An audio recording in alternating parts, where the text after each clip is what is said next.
పెళ్ళైనా పండగైనా వేడుక ఏదైనా పట్టుచీరల ప్రత్యేక వేదిక వారాహి సిల్క్స్. సాంప్రదాయానికి సౌందర్యానికి వారధి. రేవంత్ రెడ్డి గారు నిజంగానే వర్క్ చేస్తూ ఉన్నది ప్రాపర్ లైన్లో వెళ్తూ ఉన్నా కూడా అది ప్రజలకి చేరుకోవట్లేదా? రాష్ట్ర పరిస్థితి, ఆర్థిక పరిస్థితి అంచనా వేయకుండా ఓట్లు పడితే చాలు. ఆయన దగ్గర ఉన్న గొప్పతనం ఏంటంటే తెలియని విషయాన్ని కూడా చాలా బలంగా తెలుసు అని చెప్తాడు. అవతల వ్యక్తి కూడా నిజమేనేమో ఇంత ఫోర్స్గా చెప్తున్నాడు. ప్రతిపక్షంలో ఉన్న ఈ కేటీఆర్, కేసీఆర్, హరీష్ రావు రేవంత్ రెడ్డికి నిద్ర పట్టని పరిస్థితికి తీసి మమ్మల్ని సవ్యంగా చేయనీయట్లేదు అనేది రేవంత్ రెడ్డి కాళ్ళల్లో కట్టబెడుతున్నారు అనే దాన్ని నేను ఒప్పుకోను.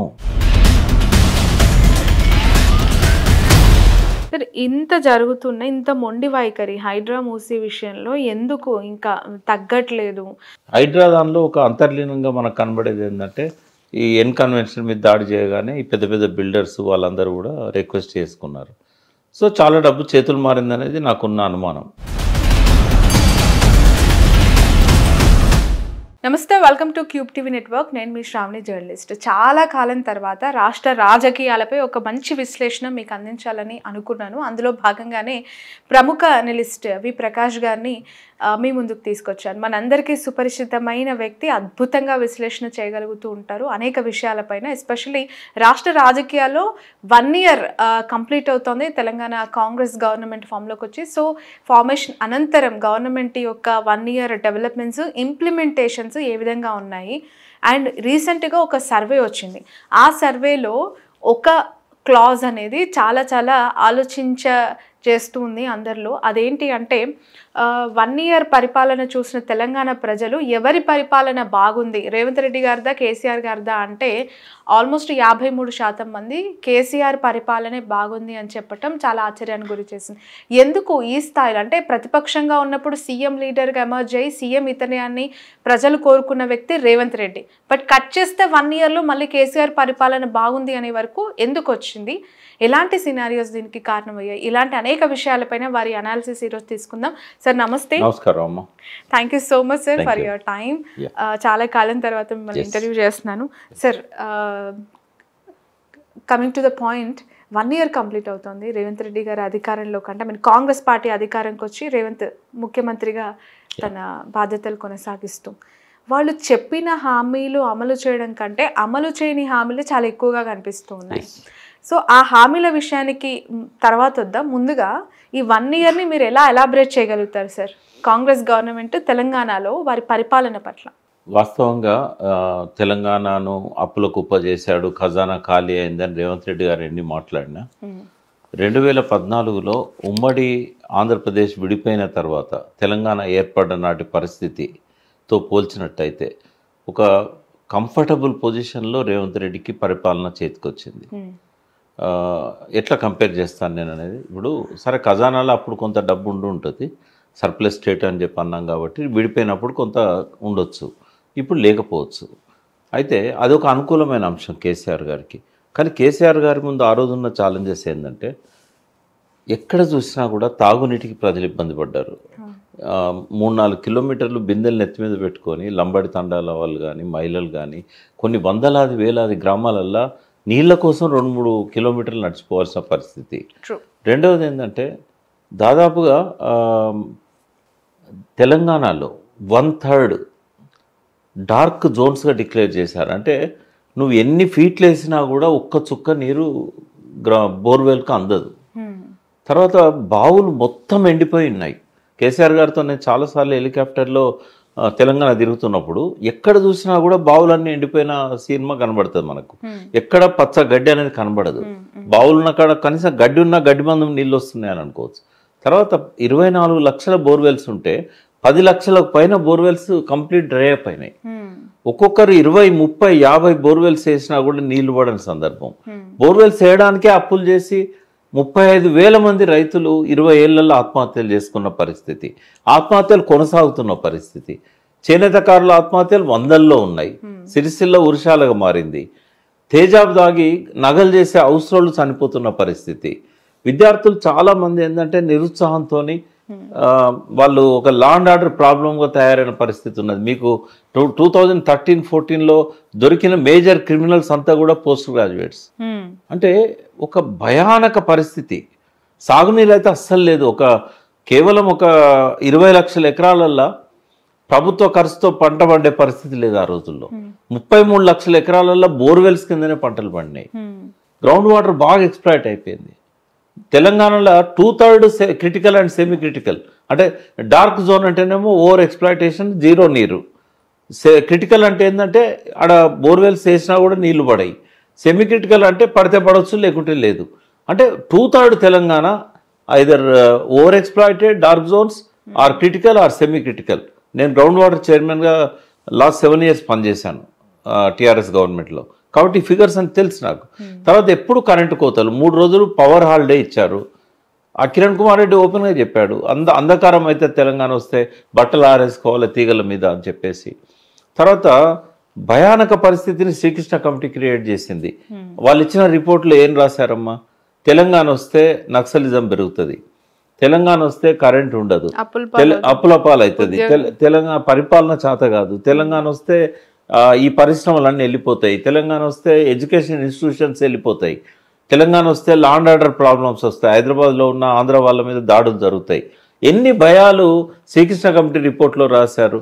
ఆ భయాలన్నింటినీ కిరణ్ కుమార్ రెడ్డి అప్పుడున్న నాయకులంతా కూడా, సమైక్యవాద అనుకూల నాయకులంతా కూడా ప్రాపగేట్ చేశారు. అటువంటి పరిస్థితుల్లో అప్పుడు తలసరి ఆదాయం ఎంత? 1,23,000. జీడిపి ఎంత? 4.5 lakh crore జీడిపి. అటువంటి పరిస్థితి నుంచి 2014లో కేసీఆర్ వచ్చాక 23 నాటికి తలసరి ఆదాయాన్ని 3 లక్షలకు పైన పెంచాడు, 3 times. రెండవది జీడిపి వచ్చేసి 13,50,000 కోట్లకు తీసుకెళ్ళాడు. అంటే రాష్ట్ర జిఎస్డిపి, అన్ని రంగాల నుంచి వచ్చిన ఆదాయం. పరిశ్రమలు వేల సంఖ్యలో వచ్చాయి. అంటే దాదాపుగా మైక్రో కానీ, మీడియం కానీ, స్మాల్ కానీ, లేదా బిగ్ కానీ, ఇవన్నీ కలిపితే 25,000 పరిశ్రమలు వచ్చాయి. టిఎస్ ఐపాస్ అనేది ప్రపంచంలోనే ఎక్కడ లేని అద్భుతమైన విధానాన్ని ఆయన తీసుకొచ్చాడు. అంటే వీటన్నిటి వల్ల ఏమైందంటే ఇది ఇండస్ట్రియలిస్ట్ ఫ్రెండ్లీ గవర్నమెంట్ అయింది, ఐటీ ఫ్రెండ్లీ గవర్నమెంట్ అయింది. 60,000 కోట్ల ఎక్స్పోర్ట్స్ నుంచి 2 లక్షలకు పైన, 2 లక్షల కోట్లకు పైన ఎక్స్పోర్ట్స్కి ఐటీ సెక్టర్ పెరిగింది. అంటే సర్వీస్ సెక్టరే మెయిన్ ఇన్కమ్ ఇచ్చేది. తర్వాత నెక్స్ట్ ఇండస్ట్రియల్ సెక్టర్, తర్వాత అగ్రికల్చర్ సెక్టర్లో కూడా విపరీతమైన గ్రోత్ వచ్చింది. దానికి కారణం ఏంటి అంటే ఆయన అనుసరించిన ప్రో ఫార్మర్ విధానాలు. సగం బడ్జెట్ ప్రతి సంవత్సరం కూడా ఈ అగ్రికల్చర్ అలైడ్ ఇండస్ట్రీస్కే పోయింది. నంబర్ 1 ఏంటంటే పవర్, నంబర్ 2 ఏంటంటే వాటర్, నంబర్ 3 రైతులకు ఇన్పుట్ సపోర్టు. అంటే కల్తీ విత్తనాలు లేకుండా చేయడము. ఫస్ట్ ఇయర్లోనే పీడీ యాక్ట్ పెట్టి కల్తీ విత్తనాలు అమ్మే వాళ్ళని జైల్లో పంపించేశాడు. తర్వాత ఎరువుల కోసం లైన్లు లేవు, చెప్పులు పెట్టేవాళ్ళు లైన్లల్లో, ఏది లేదు. అంటే కేసీఆర్ గారు ఏదైతే అనుసరించిన విధానాలు ఉన్నాయో వాటి వల్ల ఏమైందంటే జిఎస్డిపి పెరిగింది, రాష్ట్ర ఖజానాకు ఆదాయం బాగా పెరిగింది. ఎంత రాబడి అంటే 59,000 కోట్ల నుంచి దాదాపుగా 1,60,000 కోట్లకు తీసుకుపోగలిగాడు ఆయన 9 ఏళ్లలో. అయితే నేనేమంటున్నా అంటే కేసీఆర్ తప్పులే చేయలేదా, కేసీఆర్ గవర్నమెంట్లో పొరపాట్లు జరగలేదా అంటే తెలంగాణ ప్రజల ఆకాంక్షలను మీట్ కావడంలో చాలా వరకు ఆయన సక్సెస్ అయ్యాడు. బట్ ఫెయిల్యూర్స్ కూడా చాలా ఉన్నాయి. వ్యక్తిగతంగా చూసినప్పుడు ఆయన లోపల కూడా నాకు నచ్చని, తెలంగాణ ప్రజలకు నచ్చని, ఉద్యమకారులకు నచ్చని చాలా ఉన్నాయి. ఆయన నేనేమి 100% పర్ఫెక్ట్ ముఖ్యమంత్రిగా పాలన చేసిండని నేనైతే అనట్లేదు. బట్ ఆయన చేసిన డెవలప్మెంట్ వల్ల ఒక కంఫర్టబుల్ పొజిషన్లోకి తెలంగాణను తీసుకొచ్చి నెక్స్ట్ కాంగ్రెస్ గవర్నమెంట్లో అప్పచెప్పాడు ఆయన. అయితే రేవంత్ రెడ్డి కాంగ్రెస్ పార్టీ 2 రకాలుగా విఫలమైంది. ఇచ్చిన ఈ డెవలప్మెంట్ని ముందుకు తీసుకుపోవడంలో వాళ్ళు ఫెయిల్ కావడంలో ఏంటంటే మేనేజ్మెంట్ సమస్య. అది వనరుల మేనేజ్మెంట్ సమస్య తప్ప వనరులు లేని సమస్య కాదు.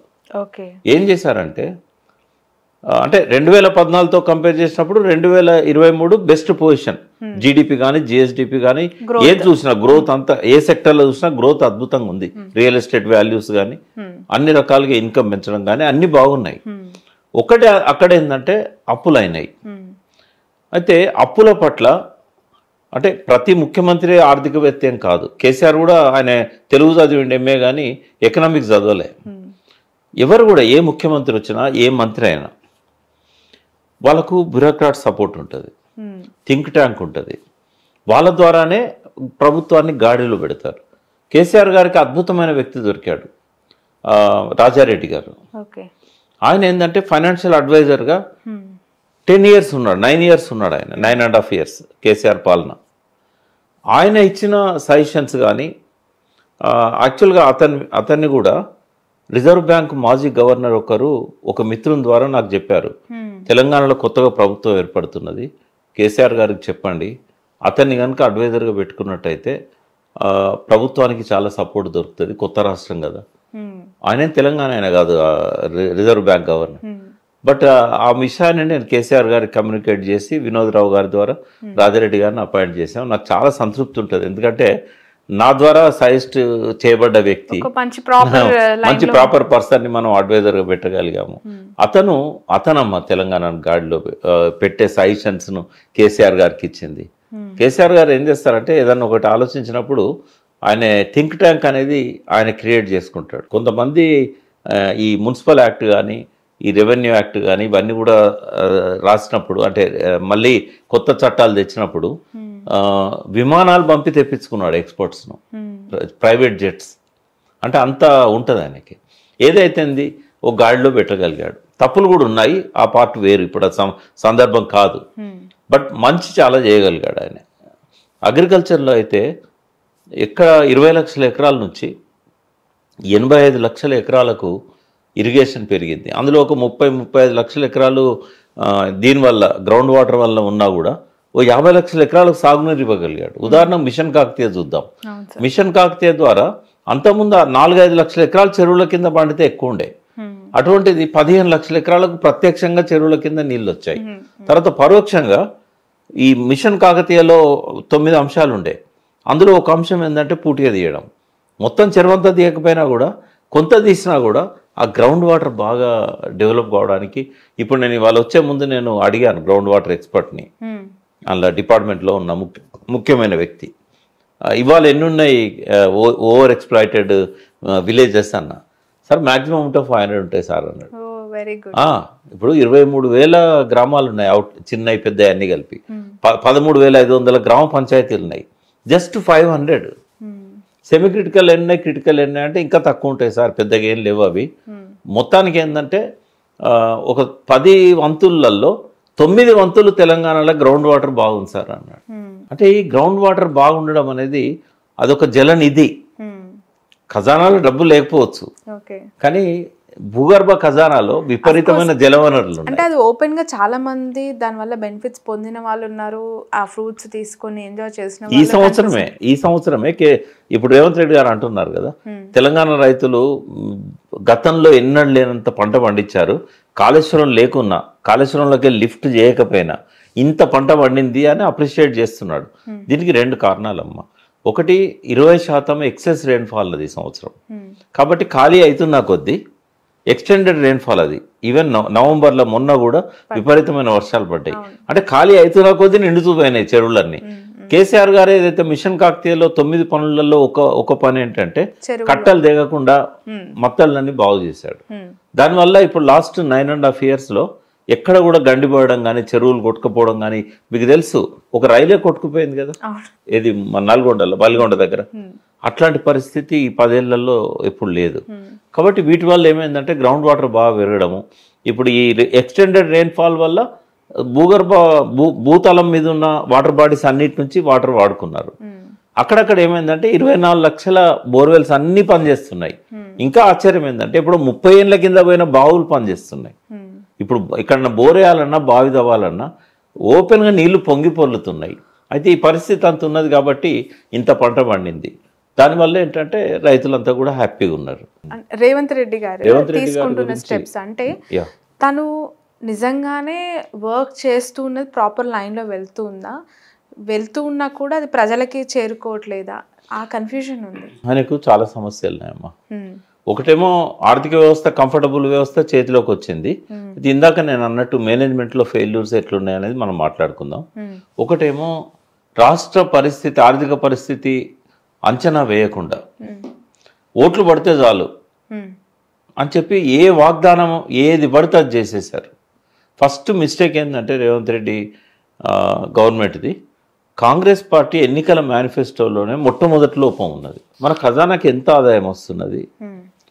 ఇప్పుడు కేసీఆర్ ఒకవేళ దిగిపోతారని వాళ్ళు అనుకున్నారు అనుకుందాం, మేమే అధికారంలోకి వస్తాం, కేసీఆర్ రాడు. మరి కేసీఆర్ ప్రభుత్వం అర్థాంతరంగా పూర్తి చేయకపోయిన ప్రాజెక్ట్స్ ఏవైతే ఉన్నాయో వీటిని ముందుకు తీసుకెళ్లాలంటే ఎంత బడ్జెట్ అవుతుంది? తర్వాత మనం హామీలు ఇస్తున్నాం. 2000 పెన్షన్ అంటే 4000, రైతు బంధు 500, 5000 ఉంటే 7500, తర్వాత కళ్యాణ లక్ష్మి, షాదీ ముబారక్, తులం బంగారం ఎక్స్ట్రా, నిరుద్యోగ భృతి, తర్వాత 2 లక్షల రుణమాఫీ, ఫ్రీ బస్సు, దానికి ఆర్టీసీకి చెల్లించాల్సినవి, ఇన్ని అంశాల మీద వాళ్ళు 6 గ్యారంటీలు కావచ్చు, లేకుంటే 420 పథకాలు కావచ్చు, చిన్నవి పెద్ద అన్ని కలిపి, ఇవన్నిటికీ ఎంత డబ్బు ఖర్చు అవుతుంది? అది కొంత ఎక్స్పర్ట్స్తో మాట్లాడి మేనిఫెస్టో తయారు చేసి వేయలేదు. అప్పుడు కొంతమంది యాంకర్స్ మీలాగా రేవంత్ రెడ్డిని కూర్చోబెట్టుకొని, బట్టి విక్రమార్కను కూర్చోబెట్టుకొని, మీరు ఇన్ని వాగ్దానాలు చేస్తున్నారు, వీటికి డబ్బు ఎక్కడి నుంచి వస్తుంది? ఇవి అలవి కానీ అమలు కానీ వాగ్దానాలు, హామీలని నాకు గుర్తున్నది. ప్రతి ఛానల్ రేవంత్ రెడ్డిని ఇంటర్వ్యూ చేసిన ప్రతి ఛానల్ యాంకర్ ఈ మాట అడిగారు. ఒకటే ఆన్సర్ ఇచ్చాడు, మాకు తెలుసు, ఎట్లా డబ్బులు తేవాలనో తెలుసు, ఎట్లా ఖర్చు చేయాలనో తెలుసు, ఎట్లా అమలు చేయాలనో తెలుసు. ఆయన దగ్గర ఉన్న గొప్పతనం ఏంటంటే తెలియని విషయాన్ని కూడా చాలా బలంగా తెలుసు అని చెప్తాడు. అవతల వ్యక్తి కూడా నిజమేనేమో ఇంత ఫోర్స్గా చెప్తున్నాడు అంటే, మనకు తెలియని విషయాన్ని చెప్పేటప్పుడు మాటల్లో ఫోర్స్ రాదమ్మా. అది రేవంత్ రెడ్డి ప్రత్యేకత. తర్వాత ఇంకా గొప్ప ప్రత్యేకత ఏంటంటే, ఒక అబద్ధాన్ని తనకు అబద్ధం అని తెలుసు, నేను చెప్పేది అబద్ధమని ప్రజలు కూడా అనుకుంటారని తెలుసు, కానీ గోబెల్స్ కంటే బలంగా చెప్పగలుగుతాడు. అంటే నా దృష్టిలో అయితే భవిష్యత్ చరిత్రల అబద్ధాల గురించి చెప్పాల్సి వస్తే ముందు పేరు రేవంత్ రెడ్డిది రాసి తర్వాత గోబెల్స్ది రాయాలి. ఇప్పుడు దీని మీద మీరు కనుక రాయమంటే నేను ఒక 1000 పేజీల పుస్తకం రాస్తా. ఈ 1 yearలో ఆయన ఎన్ని అబద్ధాలు చెప్పాడు, అబద్ధాలు ఎంత బలంగా చెప్పాడు అనే దాని మీద. నాకు నచ్చని మొట్టమొదటి అంశం రేవంత్ రెడ్డి దగ్గర అబద్ధాలు చెప్పుడు. ముఖ్యమంత్రి అయినాక అబద్ధాలు ఎందుకమ్మా? ఇప్పుడు ఇటీవల చేసిన ఒక సర్వేలో 7 ఏడాది పాలన మీద ఎందుకు కేసీఆర్ని మళ్ళీ ప్రజలు ఆలోచిస్తున్నారు? రేవంత్ రెడ్డి పాస్ మార్కులు కూడా రాలే, 32 వచ్చాయి, పాస్ మార్కులు 35 రావాలి. ఫస్ట్ అబద్ధాలు చెప్పుడు బంద్ చేయాలి. అంటే అందరికీ తెలిసిన వాటి మీద ఇప్పుడు 1,00,000 కోట్లు కాళేశ్వరంలో తిన్నాడు అని అంటాడు. ఎలక్షన్లు అప్పుడు అన్నాడంటే అర్థం ఉంది, ప్రజల్ని నమ్మించడానికి ఈ అబద్ధం ఆడుతున్నాడు అని. ఓట్లు పడే, పార్లమెంట్ సీట్లు వచ్చాయి, అసెంబ్లీ సీట్లు వచ్చాయి, తనే ముఖ్యమంత్రి. ఇంకా 1,00,000 కోట్లు తినడని ఎందుకు అనాలి? తిన్నాడు వాస్తవంగా 1,00,000 కోట్లు. దానికి 1,02,000 కోట్లు కక్కిత్తాం కేసీఆర్తో అంటాడు. అసెంబ్లీలో రేవంత్ రెడ్డి వచ్చినాక బడ్జెట్ పేపర్స్ పెట్టారు, అలా సాగునీటి మీద కూడా ఒక నోట్ ఇచ్చారు ఫస్ట్ సెషన్లోనే. వాళ్ళు ఏం రాశారంటే, ఈ ప్రభుత్వం అధికారంలోకి వచ్చే నాటికి కాళేశ్వరం మీద అయిన మొత్తం ఖర్చు 93,000 కోట్లు. 93,000 కోట్లలో 13,000 కోట్లు కేసీఆర్ గారు అధికారంలోకి రాకముందు అయింది. అంటే కేసీఆర్ వచ్చినాక పెట్టింది 80,000 కోట్లు. 80,000 కోట్లు కాగ్ రిపోర్ట్లో కూడా అదే చెప్పారు. 80,000 కోట్లు మొత్తం ఖర్చు అయింది. అందులో మొత్తం కాళేశ్వరం నెట్వర్క్ ఉంది. ఇప్పుడు నేను మళ్ళీ రిపీట్ చేయను. నేను 1,500 కిలోమీటర్ల కాలువలు కానీ, పంపింగ్ స్టేషన్స్ కానీ, ట్రాన్స్ఫార్మర్స్, సబ్ స్టేషన్స్, బాహుబలి పంపులు, బ్యారేజీలు, అండర్ గ్రౌండ్ పంపింగ్ స్టేషన్లు, అంటే ఇవన్నీ మల్లన్న సాగరు, కొండపోచమ్మ సాగరు, రంగనాయక సాగరు, అన్నపూర్ణ రిజర్వాయరు, అంటే ఇవన్నీ కలిస్తేనే కాళేశ్వరంలో 80,000 కోట్లు కేసీఆర్ పాలనలో ఖర్చు అయినాయి. ఎట్లా 1,00,000 కోట్లు తినడం ఆయన? ఎట్లా 1,00,000 కోట్లకు అక్కిస్తాడు? నిన్న పెద్దపల్లి మీటింగ్లో కూడా అదే మాట్లాడండి లేటెస్ట్గా. అంటే నేను అనేది ఏంటంటే, ప్రజలందరికీ తెలిసిన అబద్ధాలను పదే పదే రిపీట్ చేయడం వల్ల నీకు ఉపయోగం ఏంది? అది నాకు నచ్చని మొట్టమొదటి అంశం రేవంత్ రెడ్డిలో అబద్ధాలు. ఆయనకు నేను ఒక ఫ్రెండ్గా సలహా ఇస్తున్నాను, ఎందుకంటే మేమిద్దరం కొన్ని డజన్ల సార్లు మీడియా షేర్ చేసుకున్నాం డిబేట్లలో. ఆయన టీడీపీ నుంచి వచ్చేవాడు, తర్వాత ఆయన కాంగ్రెస్ నుంచి వచ్చేవాడు, నేను అప్పుడు టీఆర్ఎస్ స్పోక్స్ పర్సన్ కొంటిని, తర్వాత విశ్లేషకుని కొంటిని. అయితే గడిచిపోయింది ఏడాది. నీ గురించి మంచిగా ఆలోచిస్తాను, నేను నెగిటివ్గా ఆలోచించా. ఈ సంవత్సరం అన్న కనీసం నీ ప్రవర్తనలో మార్పు తీసుకురావాలి. నువ్వు ఈ అబద్ధాలు చెప్పుడు బంద్ చేయి. రెండవది ఆవు కథ చెప్పొద్దిగా. తెలుసు కదా ఆవు కథ? చెప్పిన కథ చెప్తున్నారు. ఏమైతుందంటే ఒక ఆవులు కాసేవాడిని విమానంలో తీసుకుపోయినా కూడా నీకేం కనబడదు అంటే వాడు ఆవే అంటాడు వాడు. అంటే ఎప్పుడు ఆవు కథ చెప్తే ఏమైందంటే ప్రజలకు వినబుద్ధి కాదు, బోర్ అవుతుంది. ప్రతి మీటింగ్లో 3/4 కేసీఆర్ను, కేటీఆర్ను, హరీష్ని టార్గెట్ చేస్తాడు. అవసరం ఏం చెప్పండి? అధికారం వచ్చింది కదా, ఒకరు నువ్వు చేయదలుచుకుంటే లాస్ట్ 1 year చేయి. ఇప్పుడేం ఎలక్షన్స్ లేవు కదా. అంటే వాళ్ళ ప్రభుత్వ పనితీరు బాగా చేయాలని ఇంటెన్షన్స్తో వాళ్ళు ఉన్నా కూడా ప్రతిపక్షంలో ఉన్న ఈ కేటీఆర్, కేసీఆర్, హరీష్ రావు రేవంత్ రెడ్డికి నిద్ర పట్టని పరిస్థితికి తీసుకొచ్చారు. తప్పమ్మా అది. ఎప్పుడు కూడా ప్రతిపక్ష నాయకులు ప్రతి దాంట్లో నెగిటివ్ ని వెతుకుతూ ఉన్నారు. ఈ ముగ్గురు కలిసి అవకాశం మమ్మల్ని సవ్యంగా చేయనీయట్లేదు అనేది నేను అది ఒప్పుకోను. కాళ్ళల్లో కట్టబెడుతున్నారు అనే దాన్ని నేను ఒప్పుకోను. ఇప్పుడు ఈయన కూడా ప్రతిపక్ష నాయకుడు ఉన్నాడు కదా, టీడీపీకి ఫ్లోర్ లీడర్ ఉన్నాడు. ఆయన అసెంబ్లీలో ఉన్న రోజులు ఆయన గట్టిగా మాట్లాడాడు. తర్వాత ఆయనే మాట్లాడే గొంతుక, ప్రశ్నించే గొంతుక పేరుతోని చెల్లమనయ్యాడు. ప్రశ్నించే గొంతుక అనేది ఉండాలి ప్రతిపక్షానికి. ఇప్పుడు ప్రతిపక్షం చాలా బలంగా ఉంది. నేను నా నెక్స్ట్ టాపిక్ అదే. అయితే ఇక్కడ ఏమవుతుందంటే రేవంత్ వాళ్ళు మాట్లాడే మాటలల్లో ఎంత నిజం ఉంది, నేనేం మార్చుకోవాలని ఆలోచించాలి తప్ప వాళ్ళని చూపెట్టి నన్ను ముందు పోనిస్తలేరు అంటే ఏ విషయంలో ముందు పోనీయలేరమ్మా. ఈయన మెయిన్ సమస్యలు 2 ఉన్నాయమ్మా. ఒకటేమో ఖజానాలో డబ్బులు లేవు, ఆ ఉన్న డబ్బులన్నీ కూడా సంక్షేమ పథకాల పేరు మీద ఖర్చు పెడుతున్నాడు. నంబర్ 1. నంబర్ 2 ఏంటంటే కాంగ్రెస్ పార్టీ కష్టాల్లో ఉంది. ఆ పార్టీకి నిధులు ఇచ్చే రాష్ట్రం తెలంగాణ ఒకటే. కాబట్టి రేవంత్ రెడ్డి మీద ఈ రాష్ట్ర ముఖ్యమంత్రిగా కాంగ్రెస్ పార్టీకి రిప్రజెంట్ చేస్తున్నాడు కాబట్టి ఈయన మీదనే 90% వాళ్ళు భారం వేస్తున్నారు. మహారాష్ట్ర ఎన్నికలు రానియండి, హర్యానా ఎన్నికలు రానియండి, ఏ ఎన్నికలు రానియండి, డబ్బులు ఇక్కడి నుంచే పోవాలి. ఉన్నది ఉన్నట్టు మాట్లాడుకుందాం. మూడవది ఏంటంటే ఇప్పుడు అక్కడ కూడా పోయింది కదా, ఓడిపోయింది, అడవుడు ఓడిపోయింది. తర్వాత ఇప్పుడు కర్ణాటకలోనేమో వాళ్ళు ఇచ్చే పరిస్థితి లేదు, వాళ్ళ మధ్యనే కొట్లాట్లు అవుతున్నాయి. తెలంగాణ ఎన్నికలప్పుడు కర్ణాటక సపోర్ట్ చేసింది, డీకే శివకుమార్ సపోర్ట్ చేశారు. ఇప్పుడు కాంగ్రెస్ పార్టీని మోయాల్సిన భారం కూడా ఆయన మీదనే ఉంది. మూడవది ఏంటంటే దినదిన గండం 5 ఏళ్ళ ఆయుష్ లాగా తయారైంది రేవంత్ రెడ్డి పాలన. ఏ క్షణాన ప్రభుత్వం పడిపోతుందో నేనైతే చెప్పలేను. ఎందుకు సార్ అంత డౌట్ ఎందుకు వచ్చింది మీకు? అంటే రెండు కారణాలు. ఒకటి, ఇంటర్నల్ గా కాంగ్రెసే ముఖ్యమంత్రిని మార్చవచ్చు. ఎందుకంటే ఈ హైడ్రా కానీ ఇట్లాంటివన్నీ సరే వాళ్ళ వాటా కూడా అందులో ఉంది. హైడ్రా పెట్టి ఆ హైడ్రా ద్వారా వచ్చిన ఫలితాలను తీసుకోవడంలో కాంగ్రెస్ పార్టీ కూడా వాళ్ళ వాటా వాళ్ళకు ముట్టింది. బట్ హైడ్రాతో కానీ మూసీతో కానీ ఈ 1 year పాలన విషయంలో కానీ నాకు తెలిసి అధిష్టానం హ్యాపీగా లేదు. ఇప్పటికిప్పుడు జిహెచ్ఎంసీ ఎన్నికలు పెట్టినట్టయితే మేయర్ అయితే కాంగ్రెస్ పార్టీకి రాదు. ఎందుకు అని అంటే వీళ్ళు చేసిన ఈ పనుల వల్ల. ఎవరైతే పబ్లిక్ పోలింగ్ బూత్కి వచ్చి ఓట్లేస్తారో, హైదరాబాద్లో ఎంత ఉంటుందమ్మా, హైయెస్ట్ పోలింగ్ 45% ఉంటుంది.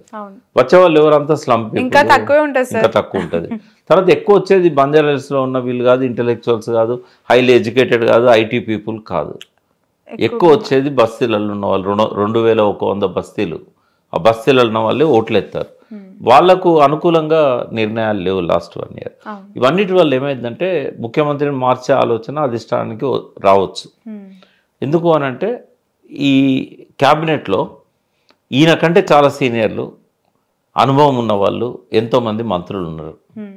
వాళ్ళు సైలెంట్గా ఉంటున్నారు. ఎందుకు సార్? అంటే వీళ్ళిద్దరి మధ్య, ఈ టీము రేవంత్ రెడ్డి గారికి మధ్య సఖ్యత లేకనా మాకు రావాల్సిన పదవి రేవంత్కి వచ్చింది అని ఒక అక్కస? ఇంటర్నల్గా అసలు వాట్స్ హ్యాపెనింగ్ అనేది రెండు కూడా ఉన్నాయి. 1 year అయిన తర్వాత కూడా ఆ ఇష్యూ సమసిపోకపోవడం అనేది పెరిగిందమ్మా.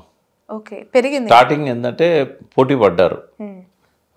మీకు తెలుసు ఒక 4-5 రోజులు డిలే అయింది రేవంత్ రెడ్డి ముఖ్యమంత్రిగా ప్రకటించారు. 3వ తారీఖు నుంచి 7వ తారీఖు. ఆ 4 రోజులలో చాలా మీటింగ్స్ జరిగినాయి. ఎవరికి వాళ్ళు ముఖ్యమంత్రి కావాలనుకున్న వాళ్ళు 3-4 ప్రయత్నాలు చేశారు లాబింగ్ చేయడానికి. ఫైనల్గా అనుకున్నారు మనతో కాదు, సరే అధిష్టానం ఎవరి పేరు చెప్తే వాళ్ళనే సపోర్ట్ చేద్దామన్నారు. బట్ డైజెస్ట్ కాలేదు, వాళ్ళకి డైజెస్ట్ కాలేదు. ఒక ముభావంగా ఉంటున్నారు వాళ్ళు. అక్కడ క్యాబినెట్లో వాళ్ళ రోల్ కూడా నిర్లిప్తంగా ఉంటున్నది. ఫీల్డ్ మీద మాత్రం వాళ్ళకి ఇచ్చిన శాఖ వరకు వాళ్ళు బాగా చూసుకుంటున్నారు. చాలామంది మంచి మంత్రులు ఉన్నారు, శ్రీధర్ బాబు కానీ, ఉత్తమ్ కుమార్ రెడ్డి కానీ. వీళ్ళెవరు కరప్టెడ్ కాదు. ఎప్పుడు కూడా వాళ్ళు ఏం చేయాలి ఈ శాఖ ద్వారా, పబ్లిక్లో ఇంకేం చేయాలనేది ఆలోచించేవాళ్ళు. దామోదర్ రాజనరసింహ కూడా మంచి మినిస్టరు, బట్టి విక్రమార్క సంస్కారం ఉన్న మంచి, ఇట్లాంటి వాళ్ళందరూ కూడా. బట్ ఎందుకు ఆ మంత్రుల వాళ్ళ శాఖల పనితీరు అద్భుతంగా ఉంది, వాళ్ళు మంచిగా పనిచేసే మంత్రులు, ప్రజలకు సేవ చేయాలని ఇంటెన్షన్స్ చాలా ప్యూర్గా ఉన్నప్పటికీ కూడా వాళ్ళ ఇంప్లిమెంటేషన్స్ జనాల్లో ఎందుకు ఫోకస్ అవ్వట్లేదు? రేవంత్ రెడ్డి గారి మాటలు, మొండి వైఖరి, ఆ కమెంట్స్, సెన్సేషనల్ వర్డ్స్ ఎందుకు అన్నం ఉడికిందా లేదంటే ఒక్క మెతుకు చాలు. మీరు అడిగిన అన్నిటికీ ఒకటే జవాబు ఏంటంటే, నేను ఎక్కడ మాట్లాడినా కూడా నేను 20 లక్షలు ఇస్తా. నువ్వు క్యాబినెట్ను అసలు కాన్ఫిడెన్స్లోకే తీసుకోలేకపోతుంది. నా ప్రభుత్వం అనొచ్చు కదా, నేను అనేది కనాలి. నేను అనేది ఒక్కరు గవర్నర్. అసెంబ్లీలో పెట్టినప్పుడు బడ్జెట్ స్పీచ్లో నా ప్రభుత్వం అనే ఒకే ఒక్క వ్యక్తి గవర్నర్. రేవంత్ రెడ్డి నేను అనే అర్హత కానీ, నేను అని ఆ బాధ్యత కానీ రేవంత్ రెడ్డికి లేదు. ముఖ్యమంత్రి అనేవాడు is one of the minister, కానీ క్యాబినెట్ హెడ్ అంతే. నేను అనే అహంకారం ఎందుకు నీకు? కాళోజీ నారాయణరావు గారు అన్నారు, నేను నుంచి మేము, మేము నుంచి మనము. కానీ జనం చూస్తే ఇంకా నేను నుంచి మేము కానీ ఆగిళ్ళు, మనము అని ఎప్పుడు అనుకుంటారో ఎప్పుడు వస్తుందో ఆలోచన అని అన్నాడు. అయితే అది రావాలి రేవంత్ రెడ్డిలో. వస్తే అప్పుడు క్యాబినెట్ ఏం చేస్తుందంటే తనను ఓన్ చేసుకుంటుంది. మంత్రులు కూడా రేవంత్ రెడ్డి వాళ్ళకు అడిగేదంత ఫండింగ్ కానీ, బడ్జెట్ కానీ ఇవ్వగలిగిన, లేకుంటే తన ముందున్న ఆర్థిక సమస్యలు కానీ ఇట్లాంటి వాళ్ళ ముందు పెట్టి డిస్కస్ చేసిన కొన్ని మంచి సలహాలు వస్తాయి. కానీ అదేమీ చేస్తున్నట్టు కనబడతలేదు. సరే ఏదున్నా కేసీఆర్ గవర్నమెంట్తో పోల్చినప్పుడు మంత్రులకు ఇక్కడ స్వేచ్ఛ ఉంది, అక్కడ కొద్దిగా స్వేచ్ఛ తక్కువ ఉండే. అంటే ఎందుకు ఆయనకు మంత్రులకు ఫ్రీడమ్ ఇవ్వలేదనంటే, ఆయన అన్ని రంగాల మీద పట్టున్న మేధావి, అన్నిటి మీద ఆయనే ఎక్కువగా ఆలోచించేవాడు. ఏమవుతుందంటే ఇంట్లో బాధ్యతలన్నీ పెద్దన్నే చేసినప్పుడు తమ్ముళ్ళు డమ్మీ అవుతారు, చెల్లెళ్ళు డమ్మీ అవుతారు. అది కేసీఆర్ పాలనలో జరిగింది. మంచి చేసినా కూడా డెవలప్మెంట్, సంక్షేమం కానీ, డెవలప్మెంట్ కానీ, ఆర్థిక ప్రగతి కానీ అద్భుతంగా చేశాడు. బట్ ఆయన మొత్తం ఎక్కువ ఆయనే చూసేవాడు. బట్ ఇక్కడ ఏంటంటే అందరూ రేవంత్ కంటే సీనియర్లు, అక్కడ రివర్స్. అందరికంటే కేసీఆర్ సీనియర్. కేసీఆర్ అన్ని రంగాల మీద అవగాహన వ్యక్తి. ఇక్కడ ఏంటంటే ఒక్కొక్క రంగం మీద అవగాహన ఉన్న అద్భుతమైన మంత్రులు ఉన్నారు. వాళ్ళకు ఆ స్వేచ్ఛ ఇవ్వాలి, వాళ్ళకు బడ్జెట్ ఇవ్వాలి. ఇట్లాంటివన్నీ ఆ ప్రతిబంధకాలు ఉన్నాయి రేవంత్ రెడ్డి. మార్చే అవకాశం ఉందంటారా సార్? ఎందుకు అంటే 2 ప్రమాదాలు ఉన్నాయి మరి రేవంత్ రెడ్డికి. ఇది మీరు రికార్డ్ పెట్టండి. నంబర్ 1 ఏంటంటే కాంగ్రెస్ పార్టీ రేవంత్ రెడ్డిని మార్చలేకపోతే, ఎందుకంటే అందులో అసంతృప్తి ఉంది, ఏది క్యాబినెట్లో కానీ ఎమ్మెల్యేలలో కానీ. కాంగ్రెస్ పార్టీ మార్చలేకపోతే కాలపరిమితి నేను చెప్పను, కానీ వీలైనంత తొందరలో బీజేపీ టేక్ ఓవర్ చేస్తుంది. అది ఎలా పాసిబుల్ సార్? రెండు రకాలుగా పాసిబుల్. అధికారంలోకి వచ్చింది కాంగ్రెస్ పార్టీ, ముఖ్యమంత్రి కాంగ్రెస్ రేవంత్ రెడ్డి గారు.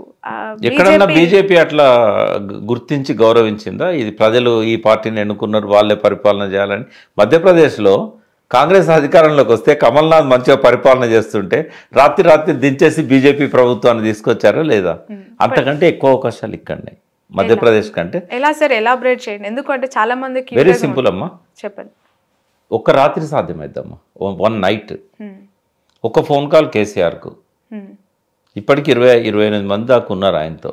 10 మంది పోతే 38లో 10 మంది పోయారు, 28 మంది ఉన్నారు. ఈ 28 మంది ఒక పెద్ద స్ట్రెంగ్త్. ప్రతిపక్ష హోదాలో ఉన్న కేసీఆర్ గారికి వీళ్ళు బీజేపీకి సపోర్ట్ చేసినట్టయితే కాంగ్రెస్ నుంచి ఒక 20-25 మందిని బీజేపీ తెచ్చుకోగలుగుతుంది. బీజేపీకి ఆల్రెడీ 8 మంది ఉన్నారు. బీజేపీ ఒక ఫోన్ చేస్తే ఓవైసీకి ఆ రోజు ఆబ్సెంట్ అవుతారు మొత్తం. మిరాకిల్ ఏం కాదు, 15 ఏళ్ల కింద మిరాకిల్, 14 ఏళ్ల కింద. సార్ ఇప్పుడు బీజేపీ ఓవైసీ అంటే ఎంఐఎం అనేవి వైరుధ్య పార్టీలు, అంటే చాలా ఉత్తర సిద్ధాంతం ఉన్న వాళ్ళకమ్మా, సిద్ధాంతం ఉన్న వాళ్ళకి. అసలు పార్టీ సిద్ధాంత పార్టీ బీజేపీ అంటారు, వాళ్ళకి లేదు వీళ్ళకి లేదు. అది ఒకప్పుడు ఆర్ఎస్ఎస్కి, మజ్లిస్ ఇత్తహాదుల్ ముస్లిమీన్కి వాళ్ళ పోరాటమే ముస్లిం కమ్యూనిటీ మీద అన్నప్పుడు 11 ఏళ్ల కింద. ఇప్పుడు ఏంటంటే మోడీ ఏంటంటే మోడీ కానీ అమిత్ షా కానీ ఆ పాత పద్ధతిలో బీజేపీ నడపడం లేదు. ఎవరు వస్తే వాళ్ళని తీసుకుంటారు, ఎవరికైనా అధికారం ఇస్తారు, ఎవరికైనా పదవులు ఇస్తారు. ఓవైసీ కూడా అప్పుడున్నంత, సలావుద్దీన్ ఓవైసీ ఉన్నప్పుడు ఉన్నంత కమిట్మెంట్ కానీ అది కానీ లేదు. ఇప్పుడు ఆల్ ఇండియా లెవెల్లో పోటీలు పెడుతున్నాడు, బీహార్లో, ఉత్తరప్రదేశ్లో రకరకాలుగా. మెయిన్ ఇంటెన్షన్ ఏముండే అంటే అక్కడ కాంగ్రెస్ ఓట్లు గెలిచాలి. కాంగ్రెస్ ఓట్లు గెలిస్తే ఎవరికి లాభం? బీజేపీకి లాభం. అంటే ఇట్లాంటి యాటిట్యూడ్ ఉన్నప్పుడు వాళ్ళు కూడా మార్చుకున్నారు వాళ్ళ స్థితి. చాలా వరకు ఏంటంటే కాంప్రమైజ్ అవుతున్నారు. ఇప్పుడు ఇక్కడ ఏమవుతుందంటే ఆ 7 ఆబ్సెంట్ అవుతారు. 112లో ఎంతమంది ఉంటే మనకు మ్యాజిక్ నంబర్ 57. 57 మంది ఉంటే చాలు గవర్నమెంట్ ఫామ్ చేయొచ్చు. 57లో 28 కేసీఆర్దే ఉంది, ఇంక 29. ఇంక 29లో బీజేపీకి ఆల్రెడీ 8 ఉన్నాయి, 21 మందిని ఎవరు తీసుకొస్తే వాళ్ళు ముఖ్యమంత్రి. ఇద్దరు కలిస్తే చాలు. ఇది కాంగ్రెస్ పార్టీలో ఉన్న మంత్రులలో ఇవాళ ఒక ఇద్దరు కలిస్తే 21 మంది తెచ్చుకోగలుగుతారు. రేవంత్ రెడ్డికి నికరంగా ఉన్నది 37-38 మంది. అంటే ఏదైనా రాత్రి అయినా పగలైనా రేవంత్ రెడ్డికి తోడుండే వాళ్ళు కష్టాల్లో, కన్నీళ్ళల్లో, ఆపదలో అంతా 37-38 మంది కంటే ఎక్కువ లేరు. కాబట్టి పాసిబుల్. అయితే అది బీజేపీ చేస్తుంది ఆ పని. ఒకవేళ మహారాష్ట్రలో కాంగ్రెస్ వచ్చుంటే వేరే తిరిగి ఉండేది, కాంగ్రెసే మార్చేది రేవంత్ రెడ్డిని. కానీ ఇప్పుడు అక్కడ మహారాష్ట్రలో కాంగ్రెస్ రాకపోవడం వల్ల కాంగ్రెస్ రేవంత్ రెడ్డిని మారిస్తే ఆ రకంగా పార్టీకి సహకరించే ఇంకో వ్యక్తి కాంగ్రెస్ పార్టీలో ఉన్నాడా అనే సంశయంలో కాంగ్రెస్ పార్టీ ఉంది.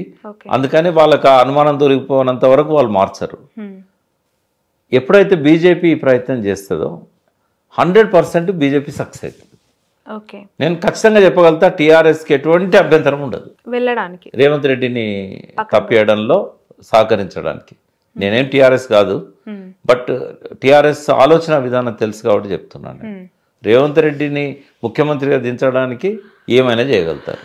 బట్ వాళ్ళే తొందరలో హరీష్ రావు గారు బీజేపీకి వెళ్తారు. అది కాదమ్మా, 2017 నుంచి ఉంది ఇది. బట్ వెళ్తారా హరీష్ రావు గారు మామయ్యను వదిలిపెట్టి? నేను ఖచ్చితంగా చెప్పగలుగుతా, ఆయన ఆఖరి శ్వాస దాకా, కేసీఆర్ గారు ఆఖరి శ్వాస దాకా హరీష్ రావును మనం ఊహించలేం. వేరే దిక్కు పోతాడు, వేరే పార్టీ పెడతాడు, మామకు ఎదురు తిరుగుతాడు. ఆయన ఏం చంద్రబాబు నాయుడు కాదు కదా మామకు వెన్నుపోటు పొడవడానికి. అట్లాంటి ఆలోచన అంటే హరీష్ రావు గారు నిజంగానే ట్రూలీ ఇద్దరి బాండింగ్ కూడా, కేటీఆర్ హరీష్ రావు గారు కలిసినప్పుడు ఆ విజువల్స్ చూస్తున్న వాళ్ళకి, వాళ్ళు కలిసిన మాటలు వింటూ ఉన్న వాళ్ళకి ఎక్కడ గ్యాప్ ఉన్నట్టు కనిపించదు.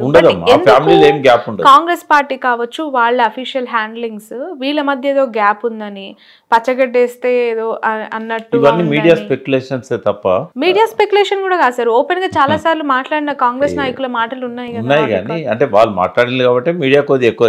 అంటే నేనేమంటున్నా అంటే ఆ ఫ్యామిలీకి అతి సన్నిహితంగా ఉన్న వ్యక్తిగా వాళ్ళ మధ్య ఎటువంటి పొరపొచ్చాలో అందరూ ఒకటే, అట్లేమి ఉండదమ్మా.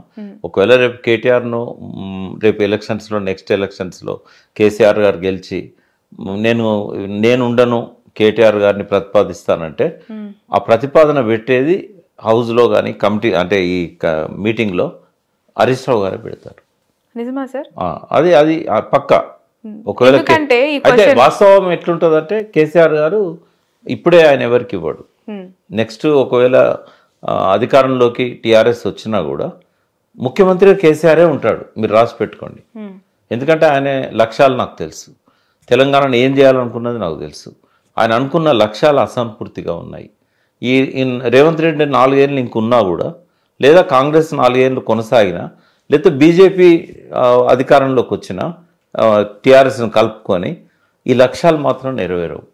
ఎందుకంటే కేసీఆర్కు తెలిసినంతగా తెలంగాణ పట్ల అవగాహన ఇంకొకరికి ఎవరికి లేదు, మాకు కూడా లేదు.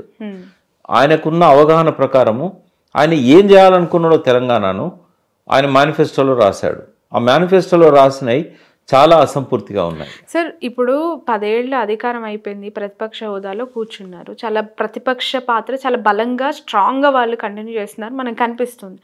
ఇంత అవసరం ఉన్న కేసీఆర్ గారి పాత్ర, ఇంత అవసరం ఉన్న కేసీఆర్ గారి సేవలు రాష్ట్రాన్ని మీరు అంటున్నారు ఆయనకు తెలిసినంత రాష్ట్రంలో ఎవరికి తెలియదు, ఆ నాలెడ్జ్ ఎవరికి లేదు, అంత సామర్థ్యం ఎవరికి లేదు.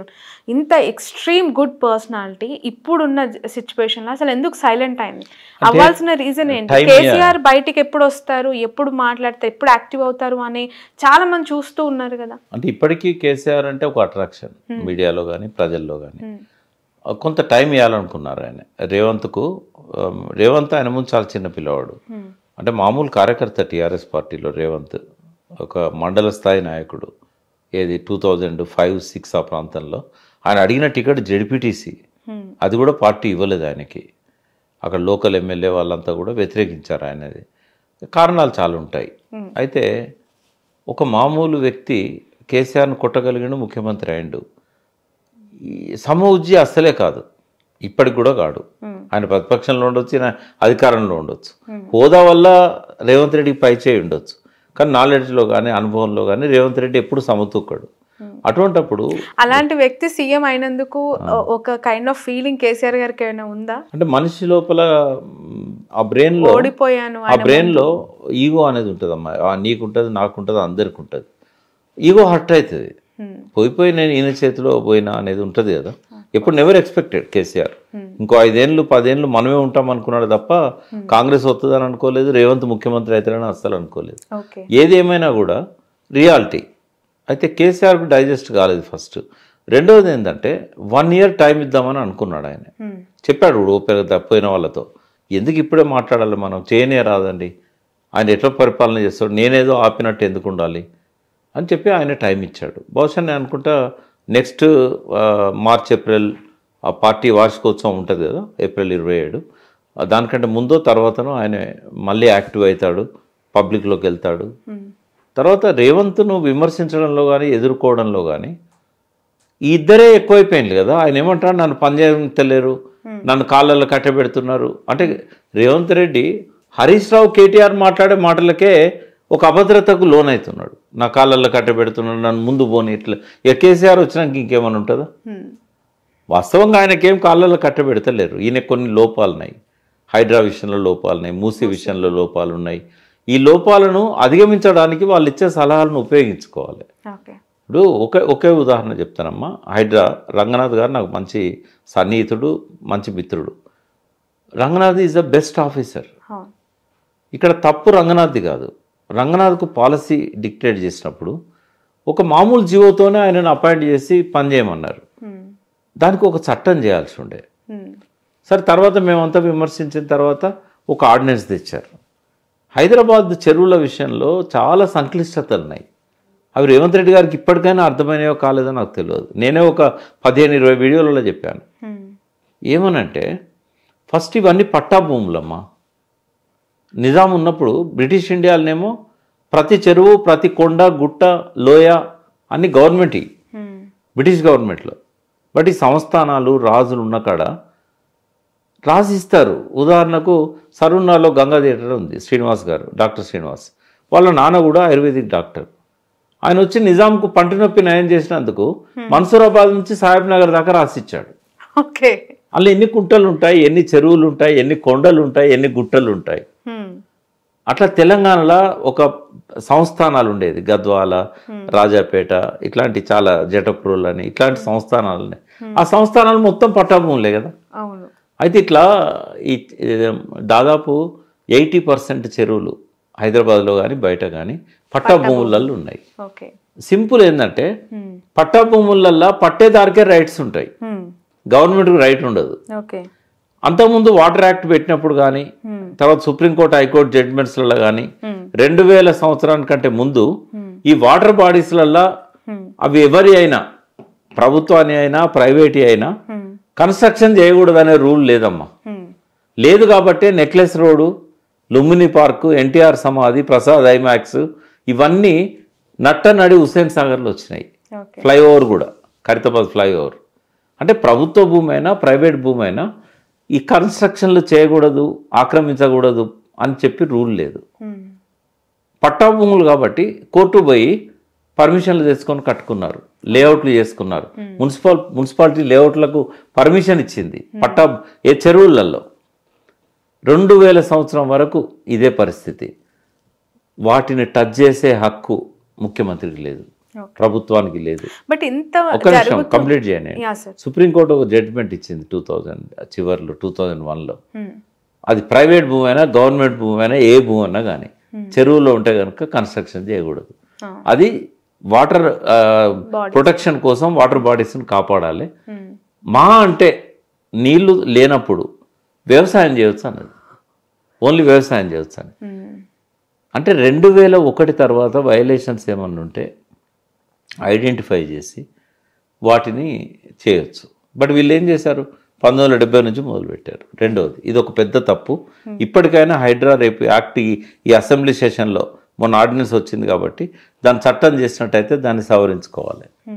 రెండవది ఇప్పుడు ఈ ఇంప్లిమెంట్ చేసే క్రమంలో ఏమైందంటే డ్వెల్లింగ్ హౌసెస్ ఆల్రెడీ ఉంటున్న వాళ్ళని రాత్రి తొలగించి ఇల్లు కూల్చే హక్కు కూడా ప్రభుత్వాలకు లేదు.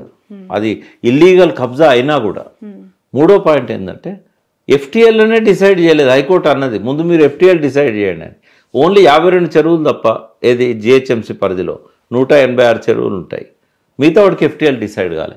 ఎఫ్టీఎల్ డిసైడ్ కాదు, నువ్వు ఎఫ్టీఎల్ లోపల అని చెప్పి ఎట్లా మార్క్ చేస్తావు? ఈ ఎఫ్టీఎల్ఏ డిసైడ్ కానప్పుడు బఫర్ జోన్ ఎట్లా డిసైడ్ అవుతుంది? ఇవన్నీ లోపాలున్నాయి. అంటే ఇవన్నీ వాళ్ళు విమర్శిస్తున్నారు, ప్రతిపక్షంలో ఉన్న హరీష్ రావు గారు కానీ కేటీఆర్ గారు. వాటిని పాజిటివ్గా తీసుకోవాలి, కరెక్టే కదా, ఇవన్నీ సరి చేసుకోవాలి. సరే, ఇంత జరుగుతున్న ఇంత మొండి వైఖరి హైడ్రా మూసీ విషయంలో ఎందుకు ఇంకా తగ్గట్లేదు? అంటే హైకమాండ్ వరకు కంప్లైంట్స్ వెళ్ళినా వాళ్ళు ఈయనని కొంచెం చూసుకొని వెళ్ళనని చెప్పకపోవడమా? ఈయన తీసుకున్న డెసిషన్స్ పాలసీస్ని హైకమాండ్ యాక్సెప్ట్ చేయటమా? అంటే ఒకటి ఏంటంటే హైకమాండ్కి మహారాష్ట్ర ఎన్నికలప్పుడు బాగా నిధులు అవసరమైనవి. హైడ్రా దానిలో ఒక అంతర్లీనంగా మనకు కనబడేది ఏంటంటే ఈ ఎన్ కన్వెన్షన్ మీద దాడి చేయగానే ఈ పెద్ద పెద్ద బిల్డర్స్ వాళ్ళందరూ కూడా రిక్వెస్ట్ చేసుకున్నారు. సో చాలా డబ్బు చేతులు మారిందనేది నాకున్న అనుమానం.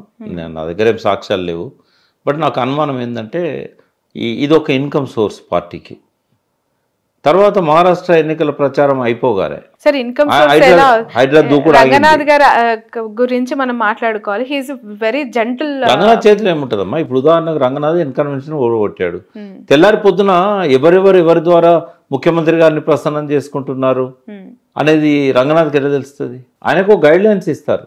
ఇప్పుడు రంగనాథ్ గారికి ఇచ్చిన గైడ్ లైన్స్ ఏంటంటే ఆల్రెడీ ఉంటున్న ఇళ్ళకి వెళ్ళి ఎవరిని పంపించద్దు, కూడగొట్టద్దు. ఇప్పుడు అది ఇచ్చారు. అయితే పబ్లిక్ ఏమనుకుంటున్నారు, వాళ్ళ తిరుపతి రెడ్డి ఇల్లు కూడా ఉంది కాబట్టి, మజ్లిస్ వాళ్ళ స్కూల్ ఉంది కాబట్టి ఆపేశారు.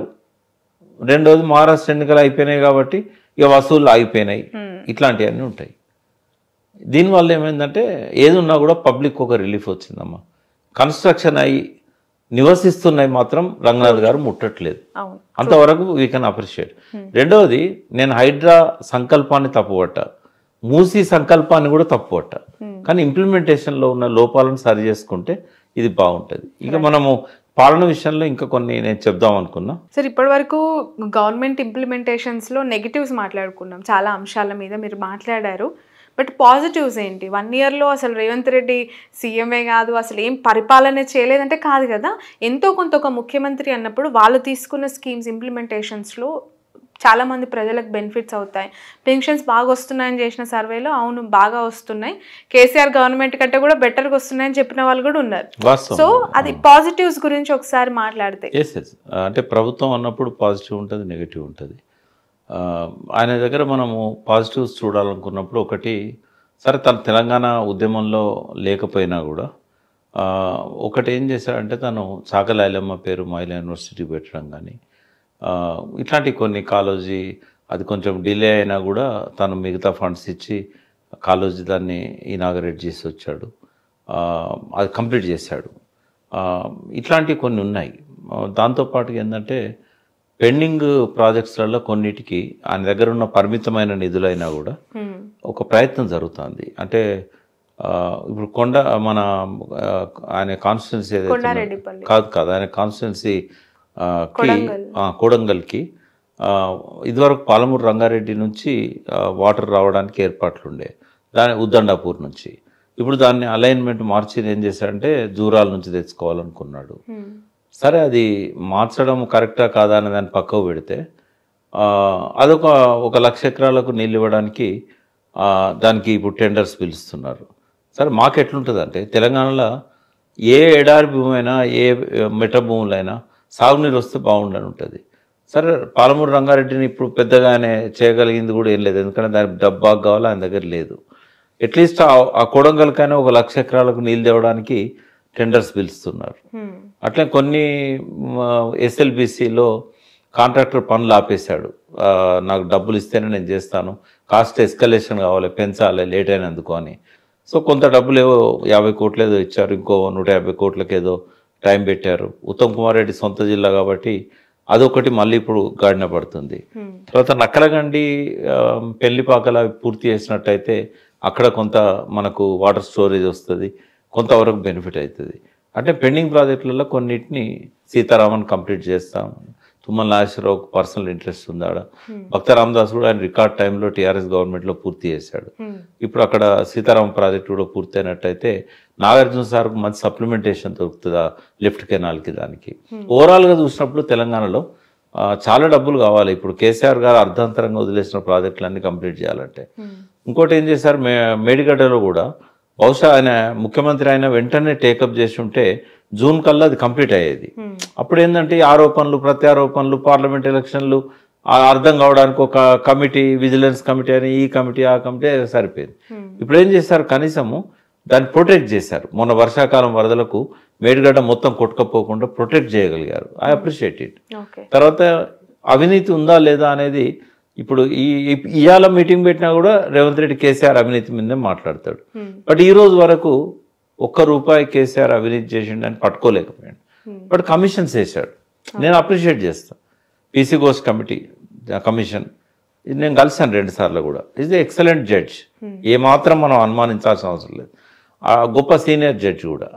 ఆయన ఆధ్వర్యంలో కాళేశ్వరం మీద విచారణ దాదాపు పూర్తిగా వచ్చింది.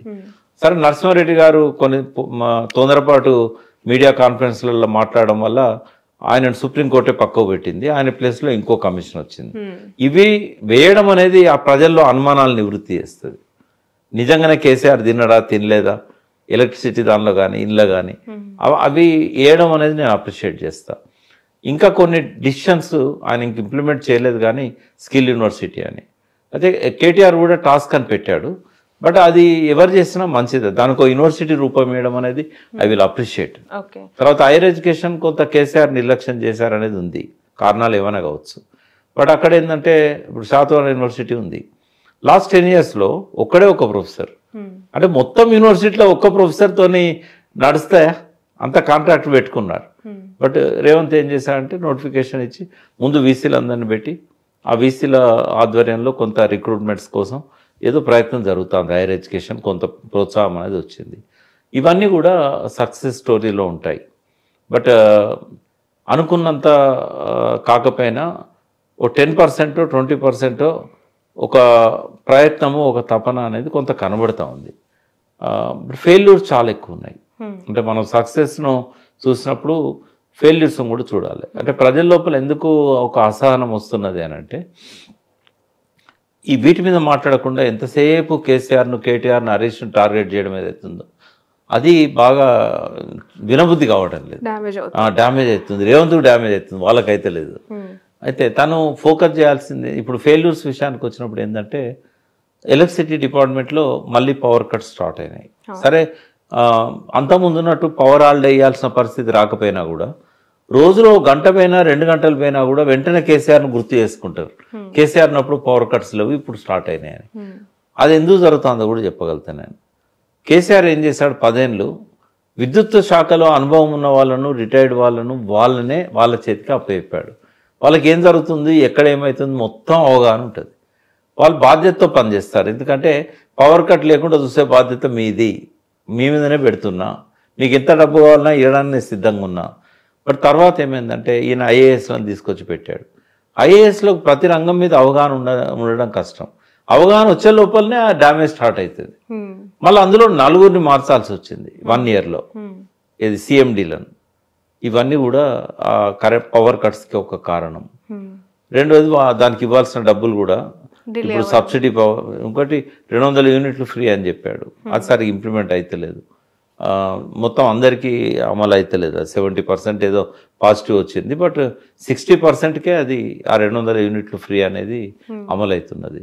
సో ఇది మాట నిలబెట్టుకోలేకపోవడం అనేది ఒకటి వచ్చింది. రెండవది ఇచ్చిన హామీలలో 90% అమలు కావట్లేదు. ఒక ఆడవాళ్ళ లేడీస్కి బస్ సౌకర్యం ఒకటి అమలైంది, గ్యాస్ సిలిండర్ది కొంత అమలైంది, రుణమాఫీ కొంత అమలైంది. సరే, ఆ ఇంప్లిమెంటేషన్ పక్కన పెడితే అసలు వాటిని అధిగమించాలి అంటే రేవంత్ రెడ్డి ముందున్న టాస్క్లు ఏం సార్? ఆయన ఏం చేస్తే వీటిని అధిగమించవచ్చు, ప్రజల మన్ననలు పొందొచ్చు? కేసీఆర్ గారితో కంపేర్ చేసుకుని రేవంత్ ఆల్సో బెస్ట్ సీఎం అని ఎలా ప్రొజెక్ట్ అవ్వచ్చు? ఇప్పుడు తప్పులు చేసినప్పుడు ఒప్పుకోవాలమ్మా. వాళ్ళు ఏం చేశారంటే అతిగా హామీలు ఇచ్చారు.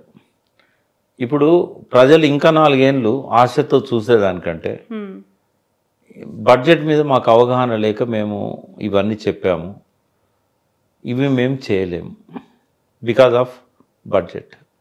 మా తప్పు కాదు, రాష్ట్ర ఖజానాకు వచ్చే ఆదాయాన్ని మేము కొద్దిగా ఎక్కువగా ఊహించినాము. ఈ గతంలో కాళేశ్వరం కోసం కానీ ఇతర ప్రాజెక్టుల కోసం కానీ చేసిన అప్పులు ఎక్కువగా ఉండడం వల్ల మేము ఇంత అప్పు ఉన్నదని మేము అనుకోలేదు. ఈ అప్పు వడ్డీలు తప్పనిసరి కట్టాలి కాబట్టి ఇవన్నీ మాకు బడ్జెట్ కన్స్టెంట్స్ అవుతున్నాయి. ఆదాయాన్ని పెంచుకోవడానికి మేము ప్రయత్నం చేస్తాము, బట్ ఇవి మేము ఇవ్వలేము అని చెప్పి ఓపెన్గా ప్రజల ముందుకు వచ్చి ఒప్పుకోవాలి. ఇంకా 4 ఏళ్ళు వాళ్ళని భ్రమంలో పెట్టేదానికంటే ఈ 1 year అనుభవంతో అతను చెప్పాలి. ఇప్పుడు హైక్ ఇస్తా అన్నాడు, నేను 7,500 ఇస్తానని చెప్పాను కానీ ఇప్పుడున్న పరిస్థితుల్లో ఇవ్వలేను. కేసీఆర్ గారు ఏదైతే 5,000 కంటిన్యూ చేశారో అది నేను ఇస్తాను అని చెప్పొచ్చు. రెండవది ఏంటంటే రుణమాఫీ, అందరు ఆశపడ్డారు. ఈయన ఏం చేశాడు, అన్ని 20 రకాల క్వరీస్ పెట్టాడు దానిలో, గైడ్ లైన్స్ అనే పేరుతో. అంటే సగం మందికి కాదు కదా, ఒక 25% కూడా రుణమాఫీ అమలు కాదు. అవి ఎందుకు పెట్టిండో చెప్పాలి. రుణమాఫీ అన్నప్పుడు రుణమాఫీ చేయాలి, రైతు రైతే. కానీ అన్ని రకాల ఆంక్షలు పెట్టి రేషన్ కార్డులతో లింకులు, అంతకంటే ఎక్కువ అప్పు ఉంటే ముందు మీరు అప్పు కట్టుకోవాలి, కట్టుకుంటేనే ఇది మాఫీ అవుతుంది. అదేం పద్ధతి అమ్మా? ఇప్పుడు వాళ్ళ అప్పుల పాలైతేనే కదా ఈయన రుణమాఫీ చేసేది. ఎక్కడి నుంచి తెచ్చి కడతారు అంతకంటే ఎక్కువ అప్పు? అంటే ఇట్లాంటి కండిషన్స్ వల్ల చాలామందికి అందలేదు. తర్వాత నిజాయితీ లేదు ఈ ప్రభుత్వంలో. ఉదాహరణకు మా మిస్సెస్కి 2 acres ఉంది, ఆమెకు వాళ్ళ తండ్రి ఇచ్చింది. కంటిన్యూగా కేసీఆర్ ఉన్న రోజులు డబ్బులు పడ్డాయి. కేసీఆర్ దిగిపోయినాక కూడా ఒకసారి రైతు బంద్ చేశాడు, ఎలక్షన్ అప్పుడు స్టే వచ్చింది కదా. ఈ రోజు వరకు ఆ 2 ఎకరాలకు ఆమెకు డబ్బులు పడలే. ఇట్లా ఎన్ని వేల మంది ఉన్నారో తెలియదు. అంటే నిజాయితీగా అమలు కావట్లేదు పథకాలు. ఇవన్నీ కూడా సరి చేసుకోవాలి. ఏదో ఇచ్చే పథకం కరెక్ట్గా ఇవ్వాలి, చేయలేదు. ఇప్పుడు కళ్యాణ లక్ష్మి, షాదీ ముబారక్ చాలా పెండింగ్ ఉన్నాయి. ఇంకా తులం బంగారం ఎక్కడి నుంచి ఇస్తాడు? బంగారం ఇప్పుడు తులం ఎంత అయింది? 80,000 అయింది. ఇప్పుడు దీనికి ₹1,00,000 1,16,000 ఇవ్వాలి, మళ్ళీ 80,000 అంటే 2 లక్షలు అవుతుంది.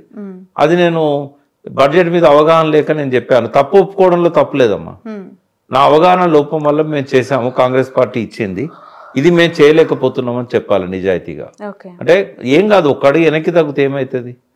ఇట్లా ఇప్పుడు ఫీజు రియంబర్స్మెంట్ ఎంత సమస్య అయిందంటే, మీరు ఏ విద్యార్థినన్నా మీరు అడగండి, 3 ఏళ్ల నుంచి కేసీఆర్ దిగిపోయే ముందు కూడా 2 ఏళ్ళు ఇవ్వలేదు. ఇప్పుడు ఈయన వచ్చినాక కూడా ఇవ్వలేదు. ఇప్పుడు 2020లో జాయిన్ అయిన ఇంజనీరింగ్ స్టూడెంట్స్ కానీ మిగతా స్టూడెంట్స్ కానీ 4 years కంప్లీట్ అయిన తర్వాత సర్టిఫికేట్లు ఇవ్వట్లేదు. ఏం చేయాలి వాళ్ళు ఏమంటున్నారు, మీరు ముందు డబ్బులు తెచ్చి కట్టి తీసుకుపోండి అని.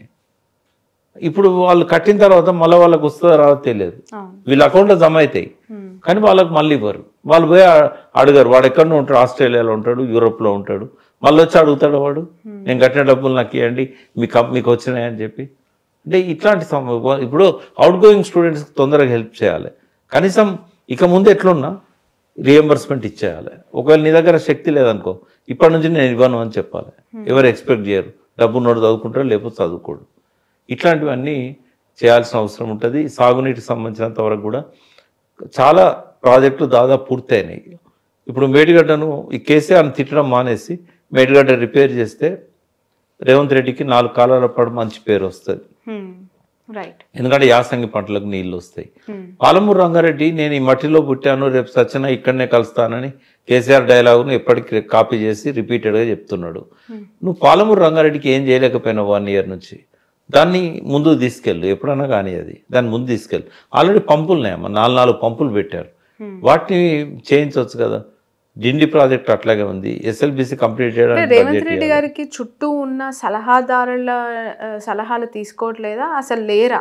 ఫోకస్ లేదమ్మా ఆయనకు. ఇప్పుడు ఒక విషయంలో నేను రేవంత్కి అభిమానిని. ఏ విషయం అంటే power of sub conscious mind. అంటే మనిషికి ఈ న్యూరాన్స్ ఎంత సహకరిస్తాయంటే, ఆత్మ అంటాం కదా, ఆత్మ కావచ్చు, మనసు కావచ్చు, లేదా సోల్. ఈ సోల్తోనే ఏదైతే మనం మనస్ఫూర్తిగా అనుకుంటామో అది నెరవేరడానికి ఏం చేయాలనో అన్ని చేసినట్టయితే సక్సెస్ అవుతారు. రేవంత్ ఆ విషయంలో ముఖ్యమంత్రి కావాలనుకున్నాడు, ముఖ్యమంత్రి కావాలని బలంగా నమ్మిండు. ఇంకా వేరే 99.9 కాదు 100% నమ్మిండు. నేను అయితానని నమ్మిండు. దాన్ని ఆయన అందరికి చెప్పుకున్నాడు, వర్బలైజ్ చేసిండు, విజువలైజ్ చేసిండు. డ్రీమ్లలో కూడా అదే వచ్చింది ఆయనకి. ఒక ప్యాషన్ డెవలప్ చేసుకున్నాడు. దానికోసం ఏం చేయాలనో ఒక రోడ్ మ్యాప్ వేసుకున్నాడు. అన్నీ చేశాడు. ఆయన టీడీపీలో ఉంటే కాంగ్రెస్లోకి వచ్చాడు. ముందు దానికి వర్కింగ్ ప్రెసిడెంట్ అయ్యాడు, తర్వాత ప్రెసిడెంట్ అయ్యాడు.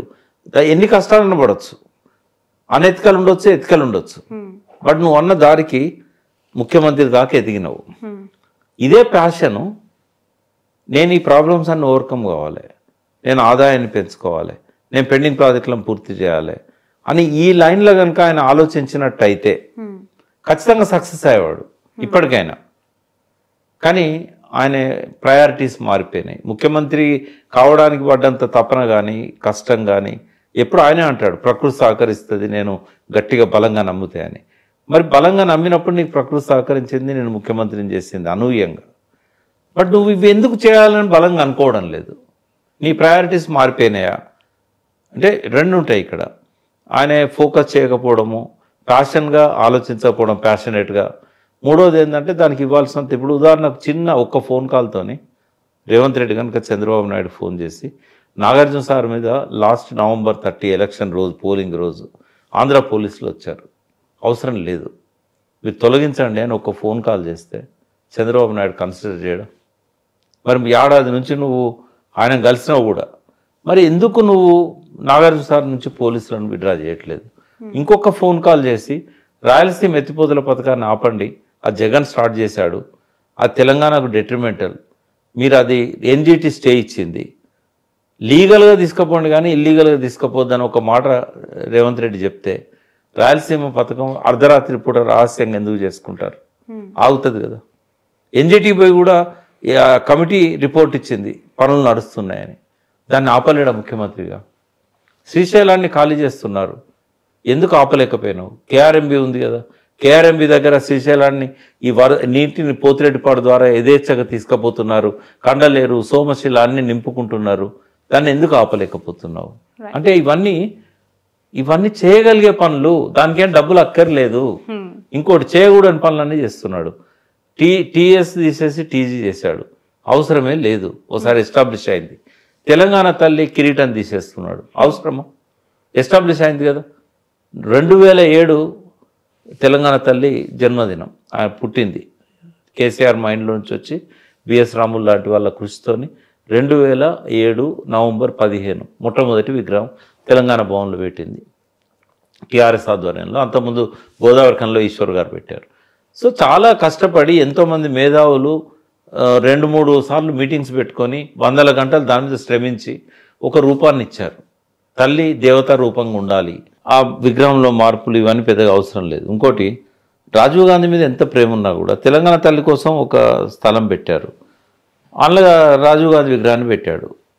ఎక్కడైనా పెట్టుకోవచ్చు రాజీవ్ గాంధీ విగ్రహాన్ని. ఇప్పుడు అంబేద్కర్ పక్కన అంబేద్కర్ కంటే పొడుగైన విగ్రహాన్ని కూడా పెట్టవచ్చు ప్రేమ చాటుకోవాలంటే. ఇప్పుడు ఏమైంది ఉద్యమకారుల మైండ్లో, తెలంగాణ తల్లి కోసం పెట్టిన స్థలాన్ని వాళ్ళేమో కట్టలేదు, ఈయనేమో మార్చేసి 4 గోడల మధ్యలో పెడుతున్నాడు. ఇప్పుడు సెక్రటేరియట్ లోపల తెలంగాణ తల్లి విగ్రహం పెడితే దాన్ని ఎవరు పట్టించుకుంటారమ్మా? ఉదాహరణకు మంత్రులు హడావిడిగా వస్తారు, హడావిడిగా పోతారు, వాళ్ళు పట్టించుకోరు. అధికారులు హడావిడిగా వస్తారు, సాయంత్రం 5 అయిందంటే వెళ్ళిపోవాలని చూస్తారు, వాళ్ళు బస్సులు వెయిట్ చేస్తూ ఉంటాయి. పైరవి కోసం వచ్చిన వాళ్ళు వాళ్ళ తపనంతా కూడా పైరవీల కోసమే ఉంటుంది. ఈ అటెండర్లు వాళ్ళు వీళ్ళ సేవలనే గడుపుతూ ఉంటారు. ఎవ్వరు తెలంగాణ తల్లి కాడ నివాళి కనీసం పోయి దండం పెట్టుకుంటారు 4 గోడల మధ్యలో సెక్రటరేట్ లోపల పెడితే? ఇప్పుడు అదే 4 కూడళ్ళ చౌరస్తాలో పెడితే అమరవీరుల స్తూపం ముందట, అది ఒరిజినల్ కూడా తెలుగు తల్లి ఫ్లైఓవర్, అది తెలుగు తల్లి విగ్రహం ఉన్న స్థలం, అది ఆ పక్కనే ఉండేది. మరి అక్కడ ఉండుంటే తెలంగాణ తల్లికి వచ్చే గౌరవం వేరు. అంటే ఇప్పటికే రేవంత్ రెడ్డి మీద ఒక విమర్శ ఉన్నది.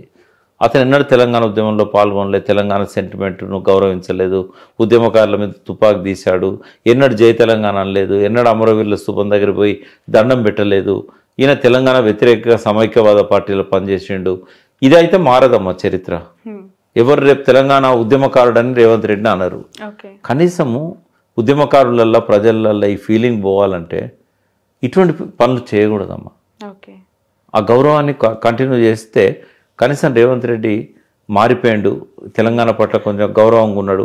ఒక్కనాడు అసెంబ్లీ ముందున్న అమరవీరుల స్తూపం దగ్గర పోయి పూలు చల్లడానికి తిరగలేదు ఆయన. ఎంతసేపు మా బిడ్డలు ఆత్మహత్య చేసుకున్నారని మాట్లాడతాడు. ఆత్మహత్యలు చేసుకున్న లెటర్లలో రేవంత్ రెడ్డి పేరు కూడా ఉంది. చాలామంది వీళ్ళ జ్ఞానోదయం కలగాలి, మా చావుతోనన్న వీళ్ళ బుద్ధులు మారాలని రాసిన అమరవీరులు. అందుకంటే అప్పుడు తెలంగాణ కోసం రాజీనామా చేయమంటే చేయలేదు, చంద్రబాబును ఒప్పియమంటే ఒప్పియలేదు.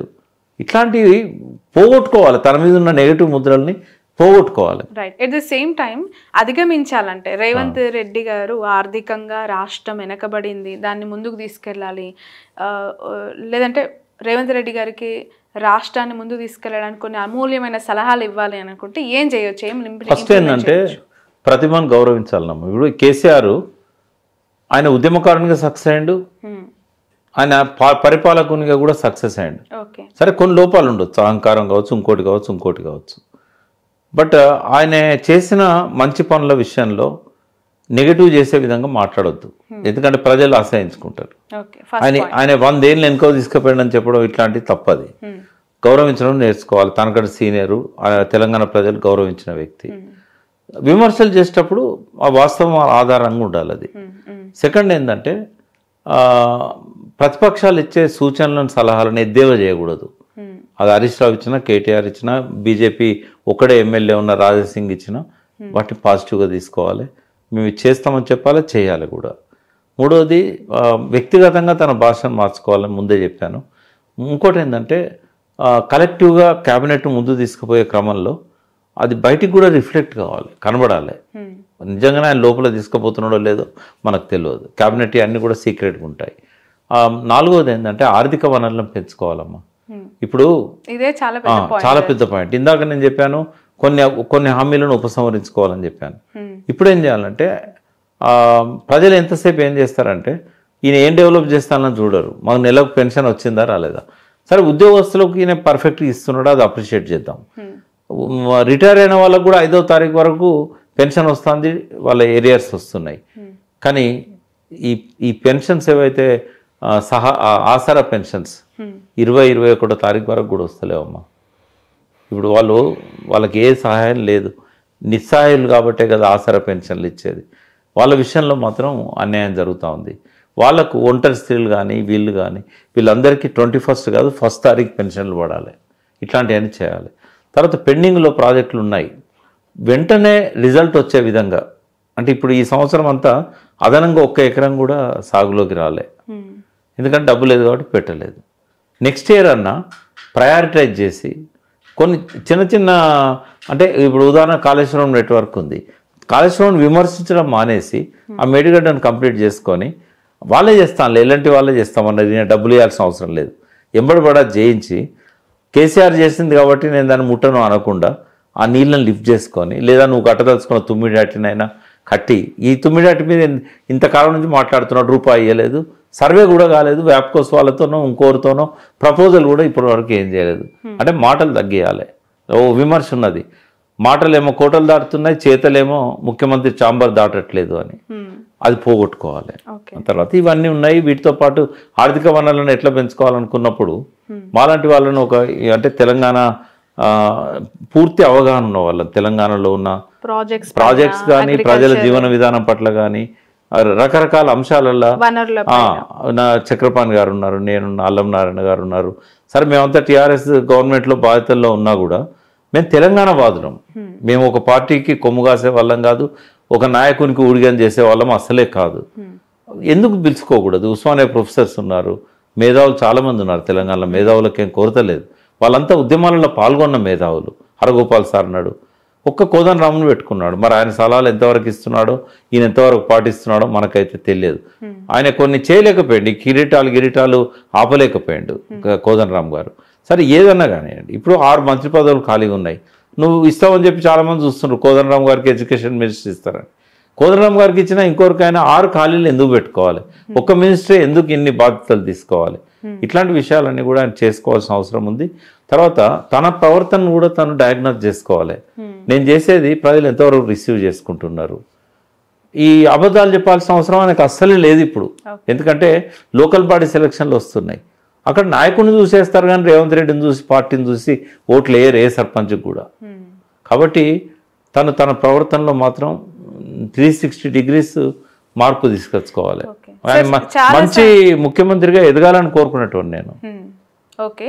అండ్ ఫైనాన్షియల్ గ్రోత్ పైన మీ ఒక 2 అడ్వైజెస్ ఏమైనా ఉన్నాయా? ఇక్కడ చాలా ఉన్నాయమ్మా. ఎస్పెషల్లీ రియల్ ఎస్టేట్ బాగా పడిపోయింది అనే మాట ఎప్పుడు వినిపిస్తోంది సార్. అంటే మనకు ఎక్కువ ఆదాయం వచ్చేది సేల్ ట్యాక్స్ అమ్మా. సెకండ్ ఎక్కువ ఆదాయం మనకి ఎక్సైజ్ వస్తుంది.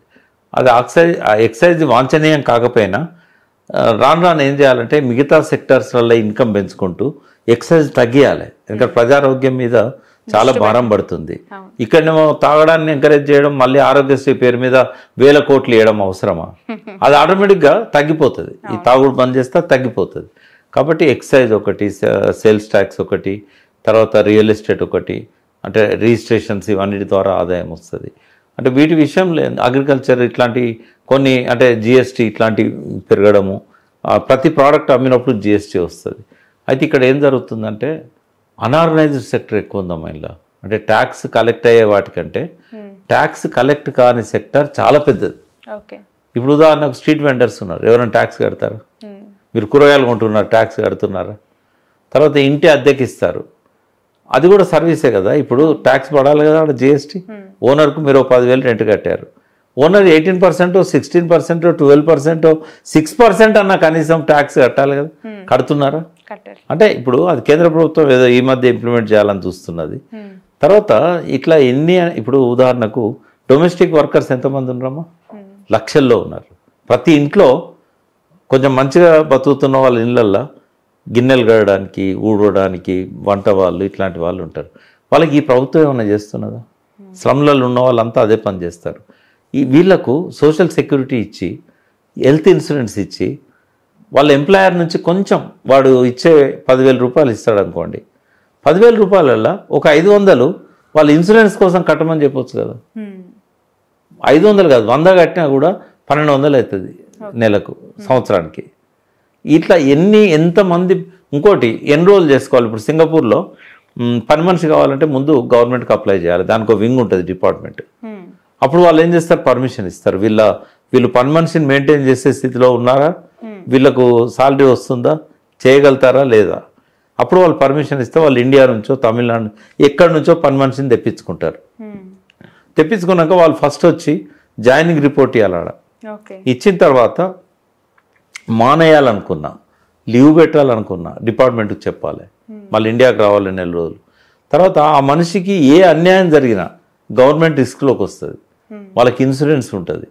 అంటే సోషల్ సెక్యూరిటీ అనేది ప్రతి ఒక్కరికి ఇవ్వాల్సిన బాధ్యత ప్రభుత్వం మీద ఉంటుంది. ఇన్సూరెన్స్ ప్రతి ఒక్కరికి ఇవ్వాల్సిన బాధ్యత ప్రభుత్వం మీద ఉంటుంది. సార్ ఇక్కడ ఫీజు రీయింబర్స్మెంట్ ఇవ్వట్లేదు, ఇంకా సోషల్ సెక్యూరిటీ ఇవన్నిటికీ గవర్నమెంట్ పెట్టేది ఏం లేదమ్మా. ఇప్పుడు ఎంప్లాయర్ ఇస్తాడు. ఇప్పుడు ఎవరైతే పని మనిషిని పెట్టుకుంటుండో నేను అదే అడుగుతున్నా, 100 రూపాయలు అయినా కడితే వాళ్ళకి హెల్త్ ఇన్సూరెన్స్ వచ్చేస్తుంది, దాని నుంచే సోషల్ సెక్యూరిటీ కూడా ఇవ్వచ్చు. అంటే ఇట్లా అడ్డం మీద లేబర్ ఉన్నారు, వేల మంది, లక్షల మంది. ఇవాళ 10-12 లక్షల మంది బయట నుంచి వచ్చి పనిచేస్తున్నారు. శ్రీకాకుళం, ఒరిస్సా కాకుండా 14-15 రాష్ట్రాల నుంచి, బీహార్ నుంచి ఎక్కడి నుంచి వస్తున్నారు. వాళ్ళకి ఏం సెక్యూరిటీ ఇస్తున్నాను? వాళ్ళకి సాలరీ ఇచ్చేటప్పుడు, వాళ్ళకి కూలీ ఇచ్చేటప్పుడు ఎన్రోల్మెంట్ చేయించి వాళ్ళ దగ్గర ఎందుకు తీసుకోకూడదు నువ్వు? ఎంప్లాయర్ ఇవ్వలేడా? ఇప్పుడు లక్షల కొద్ది స్క్వేర్ ఫీట్ కడుతున్న బిల్డింగ్స్లలో ఎంప్లాయర్ వాళ్ళ ప్రొటెక్షన్ కోసం గవర్నమెంట్కి, లేబర్ డిపార్ట్మెంట్కి వాళ్ళ ఇన్సూరెన్స్ కోసం డబ్బులు కట్టలేడా?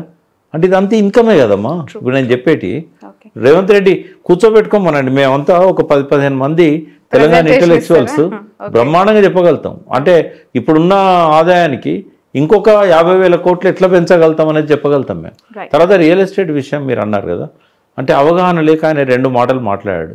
ఒకటి ఖజానా ఖాళీ అన్నాడు. ఖజానా ఖాళీ అంటే పారిశ్రామికవేత్తలు రారు, ఎందుకంటే వీళ్ళకి ఇన్ఫ్రాస్ట్రక్చర్ లేదు, రేపు నీళ్ళు ఇస్తారో ఇయ్యారో, కరెంట్ ఇస్తారో ఇయ్యారో అనేది ఒక భయం వాళ్ళకు వచ్చేసింది. ఒక్కసారి కాదు 100 సార్లు చెప్పాడు ఈ సంవత్సరంలో, ఇప్పటికీ చెప్తానే ఉన్నాడు. అది మానాలే. మా సకల వనరులు ఉన్న రాష్ట్రము, మాది రిచెస్ట్ స్టేట్ ఇన్ ఇండియా. ఇప్పుడు హైదరాబాద్, తెలంగాణను కేసీఆర్ 10 ఏళ్ల కాలంలో 28-27వ స్థానం నుంచి చాలా రంగాలలో నంబర్ 1 స్థానానికి తెచ్చాడు, నంబర్ 2 స్థానానికి తెచ్చాడు, ఫస్ట్ 5 డిజిట్స్లోకి తెచ్చాడు. కాదని లేని సత్యం కదా ఇది. పార్లమెంట్ రికార్డ్స్ లో కూడా ఉంది, ఉన్న ఎకనామిక్ సర్వేలో కూడా హైదరాబాద్ కూడా స్వచ్ఛ ర్యాంకింగ్స్ లో కావచ్చు, చాలా అంశాల్లో ఉన్నాయి. గ్రామాలు కూడా కదా టాప్ 20 ర్యాంక్స్లలో 11-12 తెలంగాణకు వచ్చినాయి. అంటే గ్రామాలను కూడా పచ్చదనం, పల్లె ప్రకృతి వనాలు, పచ్చదనం, 285 కోట్ల మొక్కలు నాటడం, ఇవన్నీ టెంపరేచర్ 1 డిగ్రీ తగ్గడం, అంటే వీటిని కంటిన్యూ చేయాలి తను. అంటే ఈ విషయంలో ఏంటంటే విమర్శలు ఆపేసి వీటి మీద ఫోకస్ చేసి, ఈ రియల్ ఎస్టేట్ కూడా ఇంకొక తప్పేం చేశాడంటే అనాలోచితంగా హైడ్రాని తీసుకురావడం వల్ల. సార్ నిజంగానే మెయిన్ ఎఫెక్ట్ హైడ్రా వల్లనే రియల్ ఎస్టేట్ పడిపోయిందా హైదరాబాద్లో? చాలా అమ్మా, రిటర్న్ కూడా తీసుకుంటాను. నేనే నాకు ఒక ఫ్లాట్ ఉండే, నాకు అది ఎక్కడనో గుట్ట మీద పైన ఉందమ్మా, అది చిత్రపూర్ కాలనీలో. అది నాకు అత్యంత అవసరం ఉండి అమ్మడానికి నేను ట్రై చేస్తే హైడ్రా అని అన్నారు. అంటే అక్కడ చెరువు లేదు, కుంట లేదు, ఈ చిత్రపూర్ కాలనీ గుట్ట మీద ఉంది. హైడ్రా దీనికి ఎట్లా ఎఫెక్ట్ అవుతుంది అంటే, మొన్న అక్కడ హైడ్రా వల్ల కూల్చివేతలు అయినాయి. ఆ కూల్చివేతలు అయినాయి ఏంటంటే వాళ్ళకి ఇచ్చిన స్థలం కాకుండా ఎక్స్ట్రా రూమ్లు వేస్తే కూల్చివేతలు అయినాయి. అది మేము కొంతమంది వాళ్ళేమో 30 లక్షలు తక్కువ అడిగారు. అంటే చాలా మందికి ఎఫెక్ట్ అవుతున్నది. ఇప్పుడు ట్రాన్సాక్షన్ చాలా తగ్గినాయమ్మా. ఏదో తను అబద్ధాల చెప్పే క్రమంలో ఇంకో అబద్ధం చెప్తున్నాడు. రియల్ ఎస్టేట్లో ఎక్కువ ఇన్కమ్ వస్తున్నది మాకు, లాస్ట్ ఇయర్తో కంపేర్ చేస్తే ఇయర్ ఎక్కువ వస్తుందని. ఇటువంటి నిజంగానే నిజాలైతే వైట్ పేపర్ రిలీజ్ చేయాలి, లేదా అఫీషియల్గా స్టాటిస్టిక్స్ రిలీజ్ చేయాలి. ఏది చేయకుండా ఊరికే ఒక మాట అంటే ఎట్లా నమ్ముతారు? ఇప్పుడు రియల్ ఎస్టేట్ వాళ్ళు మేమంటే అంటాం పొలిటీషియన్లు లేకపోతే అనలిస్టులం. మీరు ఎంతోమందిని ఇంటర్వ్యూ చేస్తున్నారు రియల్ ఎస్టేట్ వాళ్ళని, ఒక్కరన్నా రియల్ ఎస్టేట్ బాగుందని చెప్తున్నారా? కొంతమంది ఏమంటున్నారంటే గవర్నమెంట్ పాలసీల వల్ల తేడా రాదు, కానీ పబ్లిక్ కన్జంప్షన్లో తేడా వస్తుంది. ఏది ఎట్లా ఉండనియండి, రియల్ ఎస్టేట్ పడిపోయింది అనేది వాస్తవం, రిజిస్ట్రేషన్ రెవెన్యూ తగ్గింది అనేది వాస్తవం. పికప్ అవ్వడానికి ఇంకొక 2 సంవత్సరాలు పట్టవచ్చు. బట్ ఇదంతా కష్టకాలం ఆయనకి. 2 సంవత్సరాలు అంటే ఆల్మోస్ట్ ఈ గవర్నమెంట్ టైం కూడా దగ్గర పడుతుంది సార్ నెక్స్ట్ ఎలక్షన్కి మళ్ళీ. అవును, ఎందుకంటే జమిలీ ఎన్నికలు అయితే 3 ఏళ్ళకి ఎన్నికలు వస్తాయి, ఏదో విధంగా వస్తే 4 ఏళ్ళకి వస్తాయి. బట్ ఈ కష్టకాలమే రేవంత్ రెడ్డికి. కష్టకాలానికి తగ్గట్టుగా ఆయన రైజ్ కావాల్సిన అవసరం ఉంది. అది టీం వర్క్ చేయాలి, తర్వాత థింక్ ట్యాంక్ పెట్టుకోవాలి, ఇంటెలెక్చువల్స్ని పెట్టుకోవాలి. ఆయన పెట్టుకున్న అడ్వైజర్లంతా పొలిటికల్లీ రీహాబిలిటేటెడ్. కేశవరావు గారు రిజైన్ చేశారు కాబట్టి ఆయనకు ఒక అడ్వైజర్ ఇచ్చాడు, వివేక్ ఒక ఇట్లా ఇంకెవరు మన కొంతమందికి వేఎం నరేందర్ రెడ్డి దగ్గర మిత్రుడు కాబట్టి ఆయనకు ఒక అడ్వైజర్ ఇచ్చాడు. అంటే పొలిటికల్ అడ్వైజర్స్గా వివిధ రంగాలకు సంబంధించిన నిష్ణాతులను పెట్టుకోవాలి. పోచారం శ్రీనివాసరెడ్డికి అగ్రికల్చర్ అడ్వైజర్ ఇచ్చాడు, కానీ ఆయనతో ఏం తీసుకుంటున్నట్లేదు. అంటే అడ్వైజర్స్ అనే వాళ్ళు అలంకారం కోసం కాదు, అడ్వైజర్స్ అనే వాళ్ళు నిజంగా అడ్వైజ్ ఇచ్చినట్టు ఉండాలి. కాబట్టి అటువంటి వాళ్ళని పెట్టుకోవాలి. రైట్ సార్, ఇప్పుడు ప్రధానంగా ప్రతిపక్ష హోదా ఇక్కడ బీఆర్ఎస్ మనకు కనిపిస్తుంది. ఎలా ఉంది సార్ వాళ్ళ స్టెప్స్? వాళ్ళు తీసుకుని చాలా అగ్రెసివ్గా వెళ్తున్నట్టు కనిపిస్తున్నారు. నిన్న హరీష్ రావు గారు అరెస్ట్ చూసాం. అది ఆ స్టెప్ ఎంతవరకు కరెక్ట్ అంటారు? ఇప్పుడు ప్రజాస్వామ్య పాలన నాది అని అన్నాడు. 1 ఇయర్లోనే ఇది ప్రజాస్వామ్య పాలన కాదు అనేది ఆయన చేతులను బట్టి తెలుస్తాం. మీరు ఒక్కసారి గుర్తు తెచ్చుకోండి, 10 ఏళ్ళ కేసీఆర్ పాలనలో ఎన్ని ఎన్కౌంటర్లని, ఎంతమంది నక్సలైట్లు చనిపోయినామో? చాలా. ఒక్కటే ఇన్సిడెంట్ ఎంటైర్ 10 ఇయర్స్లో ఒకే ఒక్క ఇన్సిడెంట్, ఒక అమ్మాయి ఒక అబ్బాయి వరంగల్ వాళ్ళు తాడ్వాయి అడవుల్లో జరిగింది. యూనివర్సిటీ అమ్మాయి ఒడ్డపల్లి. అయితే వాళ్ళు కూడా అప్పుడప్పుడే పోయినలకు వాళ్ళిద్దరే చనిపోయినలు. అది ఫేక్ ఎన్కౌంటరా ఒరిజినల్ ఎన్కౌంటరా అనేది దాన్ని పక్కకు పెడితే, కేసీఆర్ గారు ఆ రోజు చైనాలో ఎక్కడో ఉన్నాడు. రాగానే సీరియస్ వార్నింగ్ ఇచ్చాడు పోలీస్ డిపార్ట్మెంట్కి, ఇంకొకటి జరిగిందంటే మీ సంగతి చూస్తాను. మళ్ళీ జరగలేదు 9 ఏళ్ళు. మరి ఈయన వచ్చిన 1 ఇయర్లోనే 9 నెలల్లోనే మొన్న 7 అది కూడా నిన్న పీపుల్స్ వారు ఇచ్చిన లేఖలో, మావోయిస్టులు ఇచ్చిన లేఖలు, విషం పెట్టి చంపి, విషం పెట్టి అంటే విషం కాదు, మత్తు పదార్థం ఇచ్చి అన్నంలో మత్తులోకి వెళ్ళిన తర్వాత వాళ్ళని పట్టుకొని విపరీతంగా టార్చర్ చేసి చంపేశారు అని చెప్పి ఇచ్చారు. ఇది అవసరమా? నువ్వు ఒకవేళ బహిరంగంగా ఎన్కౌంటర్ అయిందంటే అర్థం చేసుకుంటాం, నీ వైపు కూడా క్యాజువాలిటీస్ ఉంటాయి. అట్లా కాకుండా రాత్రిపూట పట్టుకొని వాళ్ళకి మత్తు ఇచ్చి పట్టుకొని ఇది చంపడం, ఇది చట్ట ప్రకారం కరెక్టా? కేసీఆర్ గారి తప్పు చేయలేదమ్మా. అంతకంటే ముందు 2 ఎన్కౌంటర్లు అయినాయి, ఇది 3వ ఎన్కౌంటర్. తర్వాత హరీష్ రావుని అరెస్ట్ చేయడం అనేది అవసరమా? నిన్న హరీష్ రావు గారు పోయింది ఎక్కడికి? ఎమ్మెల్యే ఇంటికి, కౌశిక్ రెడ్డి ఇంటికి అరెస్ట్ చేయడానికి, కౌశిక్ రెడ్డిని అరెస్ట్ చేయడానికి వచ్చారు. అప్పుడు ఏం చెప్పాల్సి ఉండే?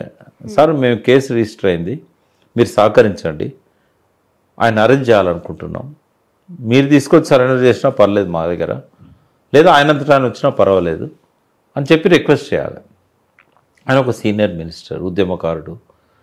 ఆయనను 2 చేతులతో మ్యాన్ హ్యాండ్లింగ్ చేసుకుంటూ వచ్చి తమాషాలు చేయకు, అతిగా చేయకని ఒక ఆఫ్టర్ ఆల్ కానిస్టేబుల్, లేదా కానిస్టేబుల్ అంటే నాకు గౌరవం ఉంది, ఆఫ్టర్ ఆల్ అన్నా అంటే పదవి చిన్నది కాబట్టి. అక్కడ ఏసీపీ ఉన్నాడు, అక్కడ సిఐలు ఉన్నారు, ఆ కింద ఉన్న ఎస్ఐలు ఉన్నారు, ఏఎస్ఐ ఉన్నాడు, ఏఎస్ఐ కింద జమీదారు ఉంటాడు హెడ్ కానిస్టేబుల్. ఆ హెడ్ కానిస్టేబుల్ కింద ఉండే ఒక కానిస్టేబుల్ బలంగా దిట్టంగా ఉండి హరీష్ రావును కారులోకి తోసేస్తూ తమాషాలు చేయకు. రెండవది, ఇందిరా పార్క్ నేనే ఓపెన్ చేసిన అంటాడు. ఇందిరా పార్క్ కోర్టు ఆర్డర్తో వచ్చింది కదమ్మా, ధర్నా చౌక్. ఈయన రావడానికి, కాంగ్రెస్లోకి రావడానికంటే ముందే ధర్నా చౌక్ ఓపెన్ అయింది. ఆయన ఖాతాలు వేసుకుంటాడు. కేసీఆర్ను అప్రజాస్వామికం అన్నాడు. నువ్వు ప్రజాస్వామికంగా ఏం చేస్తున్నావు? జ్యోతిబా పూలే ప్రజాభవన్ అని పెట్టినా బాగుంది. వాస్తవంగా కంచెలు పెట్టింది కేసీఆర్ కాదు, కిరణ్ కుమార్ రెడ్డి పెట్టిండు. నీ ప్రమాణ స్వీకారంలో కంచెలను తొలగించినావు. మరి ఏ ప్రజలు పోతున్నారు లోపలికి ప్రగతి భవన్లకు? బయట చిన్నారెడ్డి ఉంటాడు ఆ రూమ్లో, చిన్నారెడ్డి దగ్గర పోయి ఇస్తున్నారు. ఎన్ని సాల్వ్ అవుతున్నాయి? ఈ సంవత్సరం వచ్చిన అప్పీల్స్ ఎన్ని నువ్వు సాల్వ్ చేసావు? ప్రజాపాలన, ప్రజాస్వామ్య పాలన అంటే ఇవన్నీ చూస్తారు కదా, ఎన్ని సాల్వ్ అయినాయి అనేది కూడా ఇంపార్టెంట్ కదా. సరే, నువ్వు కేసీఆర్ ఎవరిని కలవలేదు అని అన్నావు, నువ్వెంతమందిని కలుస్తున్నావు? ఇప్పుడు ఆయన ఇంటి దగ్గర పోయి మీరు ఒక మార్నింగ్ 7 నుంచి ఈవినింగ్ 7 దాకా కెమెరా పెట్టండి. బయటకు వచ్చి ఒక్కరినన్నా కలుస్తున్నాడా, లేకుంటే లోపలికి పిలుచుకొని ఒక్కరినన్నా కలుస్తున్నాడా? ఆ చెట్టు కింద నిలబడితే పిఏ వచ్చి మీ ఏమన్నా విజ్ఞాపన పత్రాలు ఉంటే ఇవ్వండి అని గంటకోసారి వచ్చి తీసుకుపోతాడు. అపాయింట్మెంట్ ఉంటేనే లోపలికి పిలుస్తారు. అపాయింట్మెంట్ ఎవరికి ఉంటుంది? మంత్రులకు ఉంటుంది, లేదా ఆయన పిలుచుకున్న వాళ్ళకు ఉంటుంది. వచ్చిన ప్రజలకు నువ్వు అపాయింట్మెంట్ ఇస్తున్నావా?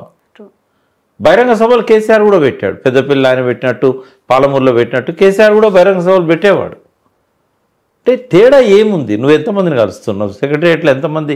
నువ్వు లిఫ్టే తీసేసినావు, వాడు సెక్రటరియట్ 6th ఫ్లోర్కి పోయే అవకాశమే లేదంటున్నారు. ఎంతమంది పోయి 6th ఫ్లోర్లో ముఖ్యమంత్రిని కలుస్తున్నారు? అంటే ఎవరైనా ఆడ రేవంత్ ఉన్నా కేసీఆర్ ఉన్నా కలవడం అనేది కష్టం అమ్మా, ఎందుకంటే వాళ్ళకు బిజీ షెడ్యూల్ ఉంటుంది. నిన్న కేసీఆర్ సినిమాలో ఓ డైలాగ్ ఉంటుంది, ధనరాజ్ అంటాడు, నా కుటుంబ సభ్యులు 4 ఉంటే వాళ్ళని కలవడానికే నాకు టైం దొరుకుతలేదురా. నీ లగ్గానికి కేసీఆర్ను పిలవాలని వచ్చినావు, నీలాంటి వాళ్ళని కలవడానికి 4 కోట్ల మంది నీలాంటి వాళ్ళు, ఆ ముఖ్యమంత్రికి టైం ఉంటుందా? వాళ్ళకి వేరే పనులు ఉండవా? అంటే ముఖ్యమంత్రి అన్నప్పుడు బాధ్యతగా మాట్లాడాలి. కేసీఆర్ కలవలేదు, బట్ నువ్వు కూడా కలవలేవు. రేపు నీ తరఫున ఇంకోరు వచ్చినా కలవలేదు, నేను వచ్చినా మీరు వచ్చినా కలవలేదు. జరుగుతుంటాయి.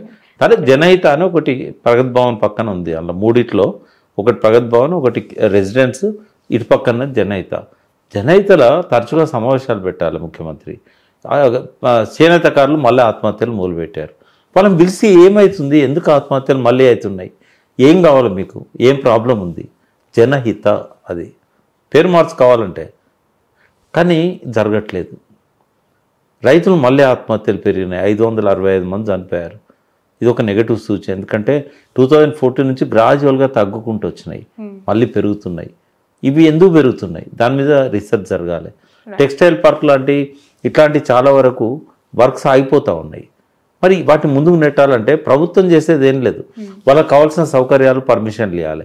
రియల్ ఎస్టేట్ పెరగడానికి కూడా చెప్తానమ్మా, అంటే నేను పేరు చెప్పాను కానీ ఈ మధ్య ఒక రియల్ ఎస్టేట్ పర్సన్ కలిశాడు. ఎందుకు ప్రోగ్రెస్ లేదన్నా, కన్వర్షన్స్ ఎక్కడైతే ఉన్నాయో అన్నాడు. అంటే ఇప్పుడు హైదరాబాద్ ఎక్స్పాండ్ అవుతున్నది, అగ్రికల్చర్ ల్యాండ్స్ కానీ ఇట్లాంటి వేర్వేరు జోన్లలో ఉన్నాయి, జోన్ కన్వర్షన్ జరగాలి, R1 కానీ మల్టీ జోన్ కానీ జరగడం లేదు. ఎందుకంటే ఆయన ఒకటే మాట అన్నాడు, 4 రెట్లు పెంచేశారన్న బడ్జెట్ అన్నాడు. అంటే పాత గవర్నమెంట్లో 3 కోట్లు ఇస్తే పనులు అయ్యేది, ఇప్పుడు 12 కోట్లు ఇచ్చినా పనులు అయితే లేవు అనేది ఎక్స్పెక్టేషన్స్ పెరిగాయి, బాగా ఎక్స్పెక్టేషన్ పెరిగింది. అంటే అప్పుడు అంత స్ట్రిక్ట్ లేకుండే, అంటే కన్వర్షన్లో చూడాల్సినవి చూస్తారు. గవర్నమెంట్ కట్టే ఫీజు చాలా నామమాత్రం, వాళ్ళు ఇచ్చే డబ్బులన్నీ ఒక ఈ నెత్ అనుకుంటే ఒక ఎంట్రిక మందం, అది నామినల్ ఉంటుంది కాస్ట్ అది. కానీ ఓవర్ రేట్స్ ఎక్కువ ఉంటాయి. బాలకృష్ణ పట్టుకున్నారు, మనం చూసాం HMDAలో. అప్పుడు ఎంత ఆస్తులు అక్రమ ఆస్తులు ఉన్నట్టుగా వచ్చినాయి. అంటే ఇవన్నీ ఎట్లా సంపాదిస్తున్నారు టౌన్ ప్లానింగ్ ఆఫీసర్స్ కానీ వీళ్ళంతా. అవినీతి పెరిగిందమ్మా. ఇంకా నేను ఒకటి చెప్పగలుగుతా, సమైక్య రాష్ట్రంలో ఉన్న అవినీతి కంటే కేసీఆర్ పాలనలో అవినీతి కొన్ని శాఖలలో పెరిగింది, కొన్ని శాఖలలో తగ్గింది. కానీ ఆ అవినీతికి ఇప్పుడు 4 రెట్లు పెరిగింది 1 ఇయర్లో. ఇంకోటి కంపేర్ చేయడం కూడా, లాస్ట్లో 9 సంవత్సరాల కేసీఆర్ పాలనను 1 ఇయర్ రేవంత్ పాలనను కంపేర్ చేయకూడదు. కానీ దిశ ఎట్లుంది, ట్రాక్ మీద ఉన్నారా లేదా, the way how they are planning and going, ఇంట్లో చూసినప్పుడు ఏంటంటే రేవంత్ రెడ్డి ఫెయిల్ అవుతున్నాడు. 10 ఏళ్లతో అస్సలు కంపేర్ చేయాలి. బట్ ఈ 1 ఇయర్లో ఆయన దశ చూసినప్పుడు ఏంటంటే రాంగ్ పాత్లో ఉన్నాడు, రాంగ్ ఆటిట్యూడ్తో ఉన్నాడు. ఇవి మార్చుకుంటే మంచి చీఫ్ మినిస్టర్ ఎదగడానికి ఇంకా still time is there, time ఉన్నది. కాకపోతే ఛాలెంజెస్ కేసీఆర్ గారి కంటే ఈయనకి ఎక్కువ ఉన్నాయి. మంచి స్టేట్ని ఆయన చేతిలో పెట్టినా కూడా ఆయనకు ఉండే ఛాలెంజెస్, అందుకే దినదిన గండం 5 ఏళ్ళ ఆయుష్ అని చెప్పింది. Right sir. ఈ మధ్య అంటే కవిత గారు చాలా యాక్టివ్గా మళ్ళీ పార్టిసిపేట్ చేస్తున్నట్టు మనకు కనిపిస్తున్నాయి. చాలా యాక్టివిటీస్ తను ఒకవైపు తన జాగృతిని స్ట్రెంథన్ చేస్తూ ఉన్నారు. చాలా జిల్లాల జాగృతి మెంబర్స్తో మీటింగ్ పెట్టడం కానీ, నిన్న తను బీసీకి సంబంధించిన యాక్టివిటీస్, బీసీ నినాదం కూడా ఎత్తుకునేట్టుగా అనిపిస్తుంది. ఎలా ఉండబోతుంది అంటారు? కవిత గారు బాగా అంటే వీక్గా కనిపించినప్పటికీ కూడా ఏదో చెయ్యాలి అనే ఒక ఇంటెన్షన్ తనలో ప్రొజెక్ట్. అంటే డైనమిక్ అండ్ అగ్రెసివ్ లీడర్ కవిత. మధ్యలో ఒక 3-4 నెలలు జైల్లో ఉండడము, మళ్ళీ ఒక 3 నెలలు వచ్చిన తర్వాత ఆమె ఆరోగ్యం కోసం రెస్ట్ తీసుకోవడము, ఒక 6-7 నెలల గ్యాప్ వచ్చింది. అయితే ఆమె జైలు పోయే ముందు బీసీ నినాదం తీసుకున్నది, జ్యోతిబా పూలే విగ్రహాన్ని అసెంబ్లీలో పెట్టాలని చెప్పి తెలంగాణ వ్యాప్తంగా చాలా సమావేశాలు చేసింది. తర్వాత పూలే యునైటెడ్ ఫ్రంట్ అని చెప్పి ఒక ఆర్గనైజేషన్ కూడా తన అడ్వైజర్గా గట్టు రామచంద్రరావు గారు కన్వీనర్గా పెట్టించింది ఆమె. అయితే ఒక ప్లస్ పాయింట్ ఏంది బీసీలలో అంటే, ఇప్పుడు మళ్ళీ జైల్లోంచి వచ్చినాక బీసీ నినాదం తీసుకుంది. ఏంటంటే ఇప్పుడు ఎన్నికలు వస్తున్నాయి కదా, లోకల్ బాడీస్ ఎన్నికల్లో రిజర్వేషన్ పెంచాలి. కామారెడ్డి డిక్లరేషన్లో రాహుల్ గాంధీ రేవంత్ రెడ్డి చెప్పింది ఏంటంటే మేము 42% మళ్ళీ లోకల్ బాడీస్లో రిజర్వేషన్ ఇస్తామన్నారు బీసీలకు. సరే 42 ఇస్తారా, లేకుంటే ఇప్పుడున్న 23 కంటే పెంచాలనేది. అయితే ఈ నినాదాన్ని ఆమె తీసుకున్నది. ఇంకో 1 month 2 monthsలో లోకల్ బాడీస్ ఎన్నికలు వస్తున్నాయి కాబట్టి ఇది బీసీలకు ఉపయోగపడే నినాదం. ఆమెది ఒక పవర్ఫుల్ వాయిస్. ఆమె బీసీ కాకపోవచ్చు వ్యక్తిగతంగా, కానీ ఒక పవర్ఫుల్ వాయిస్. నేను కూడా అసోసియేట్ అయినందుకు నా మీద కూడా విమర్శలు వచ్చాయి. మన బీసీలకు నాయకత్వం లేదా, మన ఓన్గా మనం చేసుకోలేమా, ఆమె ఒక అప్పర్ క్యాస్ట్, ఆమె దగ్గర పోయి మనం ఎందుకు పని చేయాలి అంటే, నేను సూర్యుని చూపెడితే ఏళ్ళను చూడొద్దు. ఇష్యూ అనేది ఉందా లేదా ఒక పాయింట్. ఆ ఇష్యూ కోసము కలిసి వచ్చే గొంతులు ఏవైనా కూడా మనం ఉపయోగించుకోవాలి. ఏ పార్టీ వచ్చినా, ఏ వ్యక్తి వచ్చినా, వీళ్ళు బీసీయా, వీళ్ళు వెల్మనా, వీళ్ళు కమ్మనా, వీళ్ళు కాప అక్కర్లేదు. మనకు ఉపయోగపడుతున్నది కదా. రెండవది, నేను ఒక బీసీగా నా కులాన్ని నేను ఐక్యం చేయడానికే నాకు 3-4 ఏళ్ళు పట్టింది. నేను ఒక్కనే కాదు, ఎవరైతే మా మున్నూరు కాపులలో ఉన్న పెద్ద లీడర్లు, గంగుల కమలాకర్ లాంటి వాళ్ళు మంత్రిగా ఉండి కూడా, రవిచంద్ర వద్దిరాజు, అందరం కష్టపడితే కూడా ఒక్క కులాన్ని ఐక్యం చేయడానికి మాకు ఈ 3 ఏళ్ళు పట్టింది. బట్ అన్ని కులాలలో చీలికెళ్ళినాయి. అంటే మన దానిలో మనమే కలవం కదా. ఎవరైనా ఒకరు పిలిపిస్తే ఎన్ని కులాలు వస్తాయి? నేను చూశాను కల్లారా. మొన్న పిలిచినప్పుడు నేను పోతే 30-35 కులాల వాళ్ళంతా ఉన్నారు.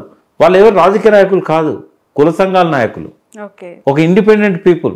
వాళ్ళకి ఏంటంటే వాయిస్ లేదు. నిమ్మల వీరన్న అని ఎంబీసీ, అతను మా మా గొంతు వినిపించడానికి ఎవరు వచ్చినా మేము తీసుకుంటాం సపోర్టు, మా వాయిస్ వినిపించండి అక్క అని చెప్పి వచ్చాడు. ఏ పార్టీ కాదు. నేను అనేది ఏంటంటే చాలామంది బీసీ కులాల 100 పైన ఉన్నాయి, ఐక్యత లేదు, ఐక్యం చేయగలిగిన నాయకుడు కూడా లేడు. బీసీ కృష్ణయ్య ఉన్నాడు, జాజుల శ్రీనివాస్ ఉన్నాడు, వాళ్ళ కష్టం వాళ్ళకు ఉంది, వాళ్ళు పడుతున్నారు, కానీ ఇదంతా జరగడం లేదు. కాబట్టి కవిత లాంటి వాళ్ళు ఎవరన్నా వేరే, ఈవెన్ కవితే కాదు, రేపు బండి సంజయ్ కానీ ఇంకోరు కానీ ఎవరు ముందుకు వచ్చినా కూడా తీసుకోవడానికి ఏంటంటే బీసీలకు అభ్యంతరం ఉండకూడదు. అయితే కొంత విమర్శలు వస్తూ ఉంటాయి. బట్ ఆమెకి ఏంటంటే తనకు ఎలివేషన్ కోసం, ఇమేజ్ బిల్డప్ కోసం, మధ్యలో వచ్చిన గ్యాప్ను పోగొట్టుకోవడానికి, ఆమె మీద వచ్చిన ఆరోపణలను పోగొట్టుకోవడానికి ఆమె ఎప్పుడు డైనమిక్గా ఉండాల్సిన అవసరం ఆమెకు ఉంది. అది బీసీ ఉద్యమమా ఇంకో ఉద్యమమా ఏదన్నా కానివ్వండి. రెండవది ఏంటంటే సహజంగానే ఎదగాలనే కోరిక ఉంటుంది. ఆమె స్థాయికి ఎమ్మెల్సీ అనేది చాలా చిన్నది, ఆమెకు ఎదగాలనే కోరిక ఉంది. అది ఎక్కడ దాకా ఉందనేది ఆమెకే తెలుసు. బట్ ఆమె ఆ లైన్లో ముందుకు పోవాలనుకుంటున్నది. అందరిలా కాకుండా ఆమెకు సకల వనరులు ఉన్నాయి. జాగృతిని క్రియేట్ చేసి బతుకమ్మను సబ్బండ వర్గాల బతుకమ్మగా మార్చి ప్రపంచం అంతా కూడా వ్యాప్తి చేసిన ఒక పేరుంది. ఆమె ఎంపీగా వచ్చింది అని అంటే ఆ ఇమేజ్తో వచ్చింది. కేసీఆర్ బిడ్డగా ఎట్లాగా ఆమెకు ఆ ఇమేజ్ ఉంటుంది. ఫైనాన్షియల్ కూడా ఆమెకు చాలా బిజినెస్లు ఉన్నాయి, చాలా ఆమె చేసుకోగలుగుతుంది ఏ విషయంలోనైనా. కాబట్టి ఎందుకు ఎదగకూడదు ఆమెను ఎందుకు ఆశీర్వదించకూడదు? ఆమె ఎదగకూడదని కాదు, ఏకంగా సీఎంఏ అవుతుంది అంటున్నారు కదా. తప్పేమున్నదమ్మా, ఇప్పుడు రేవంత్ రెడ్డి గారు సీఎం అయిన తర్వాత మొదటి నుంచి కూడా మనం చూసినట్టయితే రేవంత్ రెడ్డి గారి కంటే స్టేచర్ ఎక్కువ ఉన్న వాళ్ళు తెలంగాణలో రాజకీయాలలో ఒక 50 నుంచి 100 మంది ఉంటారు. ప్రతి పార్టీలో ఒక 10 మంది అయితే ఉంటారు రేవంత్ రెడ్డి కంటే ఎక్కువ స్టేచర్ ఉన్న వాళ్ళు. అదే కాంగ్రెస్ పార్టీలో ఒక 30 మంది దాకా ఉంటారు. రేవంత్ రెడ్డి సీఎం కాగా మేము ఎందుకు కాకూడదు అనే ఆస్పిరేషన్ అయితే ఉంటుందా? మరి అటువంటిప్పుడు కవిత అనుకోవడంలో తప్పలేదు, హరీష్ రావు అనుకోవడంలో తప్పలేదు, కేటీఆర్ అనుకోవడం, జగ్గారెడ్డి అనుకోవడంలో తప్పలేదు, తీన్మార్ మల్లన్న అనుకోవడంలో తప్పలేదు. మీతో పాటు మీడియాలో వచ్చిన తీన్మార్ మల్లన్న ఆయన మాలాంటి వాళ్ళతోనే ఓపెన్గానే చెప్తున్నాడు, నా అల్టిమేట్ ఏం నాది సీఎం అంటున్నాడు. అదే బీసీ వర్గాలకు వెళ్ళి ఇంత ధైర్యంగా నేను సీఎం అవుతా అని చెప్పుకున్న మొదటి వ్యక్తి తీన్మార్ మల్లన్న. నేనేమన్నా అంటే బారఖూన్ మాఫ్, ఒక వ్యక్తి కనీసం బీసీల్లో నుంచి సమైక్య రాష్ట్రంలో 57 ఏళ్లలో ఏ బీసీ ముఖ్యమంత్రి కాలే. తర్వాత ప్రాంతీయ పార్టీ కేసీఆర్ చేతిలో ఉంది కాబట్టి బీసీ ముఖ్యమంత్రి అయ్యే అవకాశం ఆ పార్టీ చరిత్రలో ఎప్పుడు జరగదు. కాబట్టి ఒకతను ముందుకు వస్తున్నాడు, వచ్చినప్పుడు ఆయన ధైర్యానికి సలాం. ఎందుకు హెల్ప్ చేయకూడదు? బీసీలు అందరు ఆకాంక్షే కదా. అందుకే నేనేమంటున్నా, తీన్మార్ మల్లన్న చిన్న వ్యక్తే కావచ్చు, ఒక ఛానల్లో ఒక ఎడిటింగ్లో ఉండి తర్వాత ఒక మాస్ మల్లన్నగా యాంకర్ ద్వారా ఎదిగి ఆయన పేరు తెచ్చుకొని తర్వాత పాదయాత్రలు చేసి ఇప్పుడు ఒక ఎమ్మెల్సీగా ఒక రాజకీయ పార్టీలో స్థిరపడ్డాడు. ఈ వై నాట్, ఎందుకు కాకూడదు? మల్లన్న ముఖ్యమంత్రి మల్లన్న కావచ్చు. తర్వాత మల్లన్నతో కంపేర్ చేసినప్పుడు హరీష్ రావు చాలా పెద్ద స్టేచర్ ఉన్న వ్యక్తి. కేటీఆర్ అయితే డిఫాక్టో చీఫ్ మినిస్టర్గా మనకు 10 ఏళ్ళు కేసీఆర్ కంటే ఎక్కువగా రూల్ చేసింది స్టేట్ కేటీఆర్ చాలా రంగాలలో. వీళ్ళందరూ ఎలిజిబులే కదా, ఎవరు కారు అంటే వాళ్ళతో కంపేర్ చేసినప్పుడు చిన్న చిన్న వాళ్ళకు కూడా ఆస్పిరేషన్స్ వస్తున్నాయి. రేవంత్ రెడ్డిని కంపేర్ చేసుకుంటున్నారు. రేవంత్ రెడ్డి ఒక కొత్త ఆశను 100 మంది రాజకీయ నాయకులలో కల్పించాడు. కానీ రేవంత్ రెడ్డికి ఉన్న క్వాలిటీ మిగతా వాళ్ళకి లేనిది ఏంటంటే సబ్కాన్షియస్ మైండ్ సపోర్ట్. ప్రకృతి శక్తులన్నీ కూడా తనకు అనుకూలంగా రావాలనుకున్నప్పుడు ఈ సబ్కాన్షియస్ మైండ్ పవర్ కావాలి. అది కేసీఆర్కి ఉంది, రేవంత్ రెడ్డికి ఉంది. మూడో రాజకీయ నాయకుడు నాకు కనబడలే. సో ఫైనల్లీ ప్రజా విజయోత్సవాలు తెలంగాణలో ఎలా జరుగుతున్నాయి, స్పందన ఎట్లా ఉందంటారు? అంటే 1 year పూర్తయింది కాబట్టి ప్రజా విజయోత్సవాలు చేసుకోవాలనే సంకల్పం మంచిదే. బట్ విజయాలుగా చెప్పుకోగలిగినవి ఎక్కువ లేవు. అంటే నేను ఒక వారం రోజుల క్రితం అనుకున్నా, రేవంత్ రెడ్డి 1 year పాలన పూర్తయింది కాబట్టి అభినందించాలి కదా. అభినందించడానికి ఏం చెప్పాలంటే ఏం కనబడట్లేదు. ఏవో కొన్ని ఆ పేర్లు, చాకల ఎల్లమ్మ పేరు కావచ్చు, ఇంకో పేరు ఏదో పెట్టాడు, ఇట్లాంటి కొన్ని పేర్లు తప్ప అసలు నాకు ఆ తెలుగు యూనివర్సిటీ కూడా ఒక పేరు ఏదో పెట్టాడు. ఇవి తప్ప నాకు అసలు ఏం కనబడతలేవు. అసలు ఆ పేర్లు మార్చడం కూడా నాకు టీజీటీఎస్ అది ఇష్టం లేదు. తెలంగాణ తల్లిది కూడా నాకు ఇష్టం లేదు. జయ జయ తెలంగాణ కూడా ఇష్టం లేదు వాస్తవంగా. కాకపోతే అప్రిషియేట్ చేయాల్సిన మొదటిది ఏంటంటే అధికార గీతంగా అందశ్రీ పాఠం చేయడం అనేది అది కేసీఆర్ చేయలేకపోయాడు, రేవంత్ రెడ్డి చేశాడు. అంటే ఇట్లా కొన్ని మాత్రమే కనబడ్డాయి. విజయోత్సవాలుగా ప్రభుత్వం చేసుకోవాలన్నా కూడా వీటిని బయటికి తీయాలి. ఏమేమి మంచి పనులు చేసినామో తీసి ఒక బుక్లెట్ లాగా వేసి దాన్ని లక్షల సంఖ్యలో సర్క్యులేట్ చేయాలి. మీడియా ముందుకు వచ్చి వాళ్ళ స్పోక్స్ పర్సన్ చెప్పాలి ఇవి మా విజయాలు. తక్కువనే ఉండొచ్చు, అవి ఉన్నాయని చెప్పాలి కదా. ఇప్పుడు నేను ఇవాళ పెండింగ్ ప్రాజెక్ట్స్ ఏమేం చేసిండని తెలుసుకోవడానికి మీ దగ్గరికి వచ్చే ముందు 4-5 డిపార్ట్మెంట్ వాళ్ళకు ఫోన్లు చేస్తే కానీ నాకు ఇన్ఫర్మేషన్ రాలే. అందరు అన్నది ఒక్కటే, పెట్టుబడి అయితే లేదు, ఏ ప్రాజెక్టుల మీద కూడా డబ్బులు పెట్టలేదు, ఒక్క ఎకరానికి అదనంగా నీళ్ళు రాలేదు. బట్ ఒక తపన ఉంది ముఖ్యమంత్రిలో ఏదైనా చేయాలనేది. అది విజయోత్సవం ఎట్లయితుంది ఏం చేయలేనప్పుడు? ఇంకోటి ఏంటంటే తన ఖాతాలో వేసుకున్నాడు కొన్ని. ఉదాహరణకు కేసీఆర్ గారు ఇచ్చిన నోటిఫికేషన్స్ అన్నీ ఆయన అధికారంలోకి వచ్చే నాటికి దాదాపుగా ఉద్యోగాలు ఇవ్వగలిగే స్థాయికి వచ్చినాయి. 53,000 ఉద్యోగాలు, అందులో 40,000 ఉద్యోగాలకు నోటిఫికేషన్లు, తర్వాత అన్ని ప్రాసెస్ అంతా టీఆర్ఎస్ పాలననే జరిగింది. నిజాయితీగా చెప్పాలి, నేను వచ్చినాక ఇచ్చిన నోటిఫికేషన్లలో 13,000 మందిని నేను రిక్రూట్ చేశాను. అంతకుముందు నోటిఫికేషన్స్ను వెంటనే పూర్తి చేశాను. అట్లా చెప్పుకుంటే బెటర్. 53,000 చర్చకు రండి. మోడీ గారు, కేసీఆర్ గారు భారతదేశంలో ఏ రాష్ట్రంలోనైనా ఏ కాలంలోనైనా 1 ఇయర్లో 54,000 ఇచ్చిన ఉన్నాయా అంటే గవర్నమెంట్ అనేది ఒక కంటిన్యూస్ ప్రాసెస్. లాస్ట్ గవర్నమెంట్ పడిపోయే నాటికి 70,000 ఇళ్ళు గట్టి పెట్టిళ్ళు. ఈయన వచ్చినాక వాళ్ళకు అలాట్మెంట్ చేయాలి, అది కూడా జరగలేదు 1 ఇయర్లో. అయితే ఇట్లాంటివన్నీ కూడా చెప్పుకోవడానికి అవకాశం అయితే ఉంది కదా ఆయనకు. మరి అవి కూడా చెప్పుకోవట్లేదు వాళ్ళు. ఆయనే అంటున్నాడు, మా బట్టి గారు అంటున్నారు మనం చేసినవి కూడా చెప్పుకుంటలేము అని. మరి ఇప్పుడు విజయోత్సవాలలో చెప్పుకోండి ఎవరొద్దన్నారు. బట్ మొన్న ఆర్యవైశ్యుల సభలో రేవంత్ రెడ్డి గారు కాంగ్రెస్లో ఎప్పుడూ ఒకరి సీటు పర్మనెంట్గా ఉండదు, అది ముఖ్యమంత్రి సీట్ అని చెప్పి ఆయన ప్రస్తావించారు. సరే, అంటే ఆయన పదవి మీద ఆయనకి ఏమైనా డౌట్స్ ఉండి అట్లా అన్నారా? 24 hours అభద్రతా భావం ఉందమ్మా ఆయనకు. 24 గంటల అభద్రతా భావం ఉంది, అది వాస్తవం. ఆయన ఏ క్షణానైనా దిగిపోవచ్చు. అది అందుకే దినదినగండం అన్నది. ఎందుకంటే ఆయన పరిస్థితి అట్లుంది ఇప్పుడు. ఒకవేళ ఇంటర్నల్గా వాళ్ళే డిస్టర్బ్ చేస్తుంటారని కాంగ్రెస్ హైకమాండ్కి తెలిస్తే వాళ్ళని పిలిపించి ఎవరు కావాలో చెప్పండి, మీరందరూ ఒక అండర్స్టాండింగ్తో రండి, అతన్ని తప్పించి మీ వాళ్ళని పెడతాము అని అంటారు. ఆయన రేపు అంటే పార్టీకి సేవలు చేయడానికి ఆయనకి ఏదైనా మంచి ఎలివేషన్ ఇవ్వచ్చు. బట్ ముఖ్యమంత్రిగా తప్పేయడానికి మాత్రం వాళ్ళు వెనుకపోరు. వాళ్ళు తప్పేయొద్దు అని అనుకుంటారు. బట్ అస్థిరత ఉందమ్మా కాంగ్రెస్లో, ఐక్యత లేదు. 4 వర్గాలు నేల. ఈ 4 వర్గాలు ఎవరితోనే ఎప్పుడు మాట్లాడుకుంటాలో కేసీఆర్ గారు రెడీగా ఉంటారు ఆయన దించడానికి. కాబట్టి అంటే తనంతట తాను కూల్చాడు కేసీఆర్, కానీ వాళ్ళు కూల్చుకుందాం అనుకున్నప్పుడు సహకరిస్తాడు. కాబట్టి అది జరుగుతుంది. సో కేసీఆర్ అనుకుంటే ఒక రాత్రి పని జరిగిపోతుంది. కేసీఆర్ అనుకుంటే కాదు, బీజేపీ అమిత్ షా అనుకోవాలి. అమిత్ షా అనుకుంటే 3 ఫోన్ కాల్లతో గవర్నమెంట్ పోతాం. Only 3 phone calls. చెప్పాను, కేసీఆర్, ఓవైసీ, కాంగ్రెస్ లో ఎవరినైతే ఆయన పుల్ చేసుకోవాలనుకుంటుండో కేసీఆర్ గారితో చేయగలిపే నాయకుల. నేను ఓపెన్ గానే ఒక మాట చెప్తా, ఆయన ఏమనుకున్నా పర్లేదు, నా మిత్రుడే పొంగులేటి శ్రీనివాసరెడ్డి. ఎప్పుడైతే ఆయన మీద ఈడీ దాడులు జరిగినాయో ఆయన లూప్ హోల్స్ కొన్ని వాళ్ళ చేతిలో ఉన్నాయి. ప్రతి క్షణం ఆయన నెత్తి మీద కత్తి వేలాడుతుంది బీజేపీది. అది ఎప్పుడైనా దిగొచ్చు ఆయనకు. జైలు పోతావా, ముఖ్యమంత్రిగా అవుతావా, 2 ఆప్షన్స్ ఉంటాయి ఆయనకు. అమిత్ షా ఎప్పుడు అనుకుంటే అప్పుడు ఒక ఫోన్ కాల్తో జైలు పోతావా, జైలు పోవాలనుకుంటే ఆ రోజు దొరికిన డబ్బులు కానీ అవన్నీ కూడా కేసు బిల్డప్ చేసి పొంగులేటి మీద ఫిక్స్ చేసి జైలుకు పంపిస్తారు. మంత్రి అయినా కూడా అరెస్ట్ చేసి పంపిస్తారు. ఆయన క్లీన్గా దొరికిండు అని నేనైతే అనుకోను. ఎందుకంటే ఆ రోజంతా ఆయన ముఖాన్ని మనం చూసాం రేవంత్ రెడ్డి పక్కన. ఆయన ఎంత విషాదంలో కనబడ్డాడు అనేది మనకు తెలుసు. ఈ ఫేషియల్ ఎక్స్ప్రెషన్స్ దాచలేవు. డెఫినెట్గా అక్కడ ఏదో ఉంది, అది వాళ్ళు బయట పెట్టలేదు.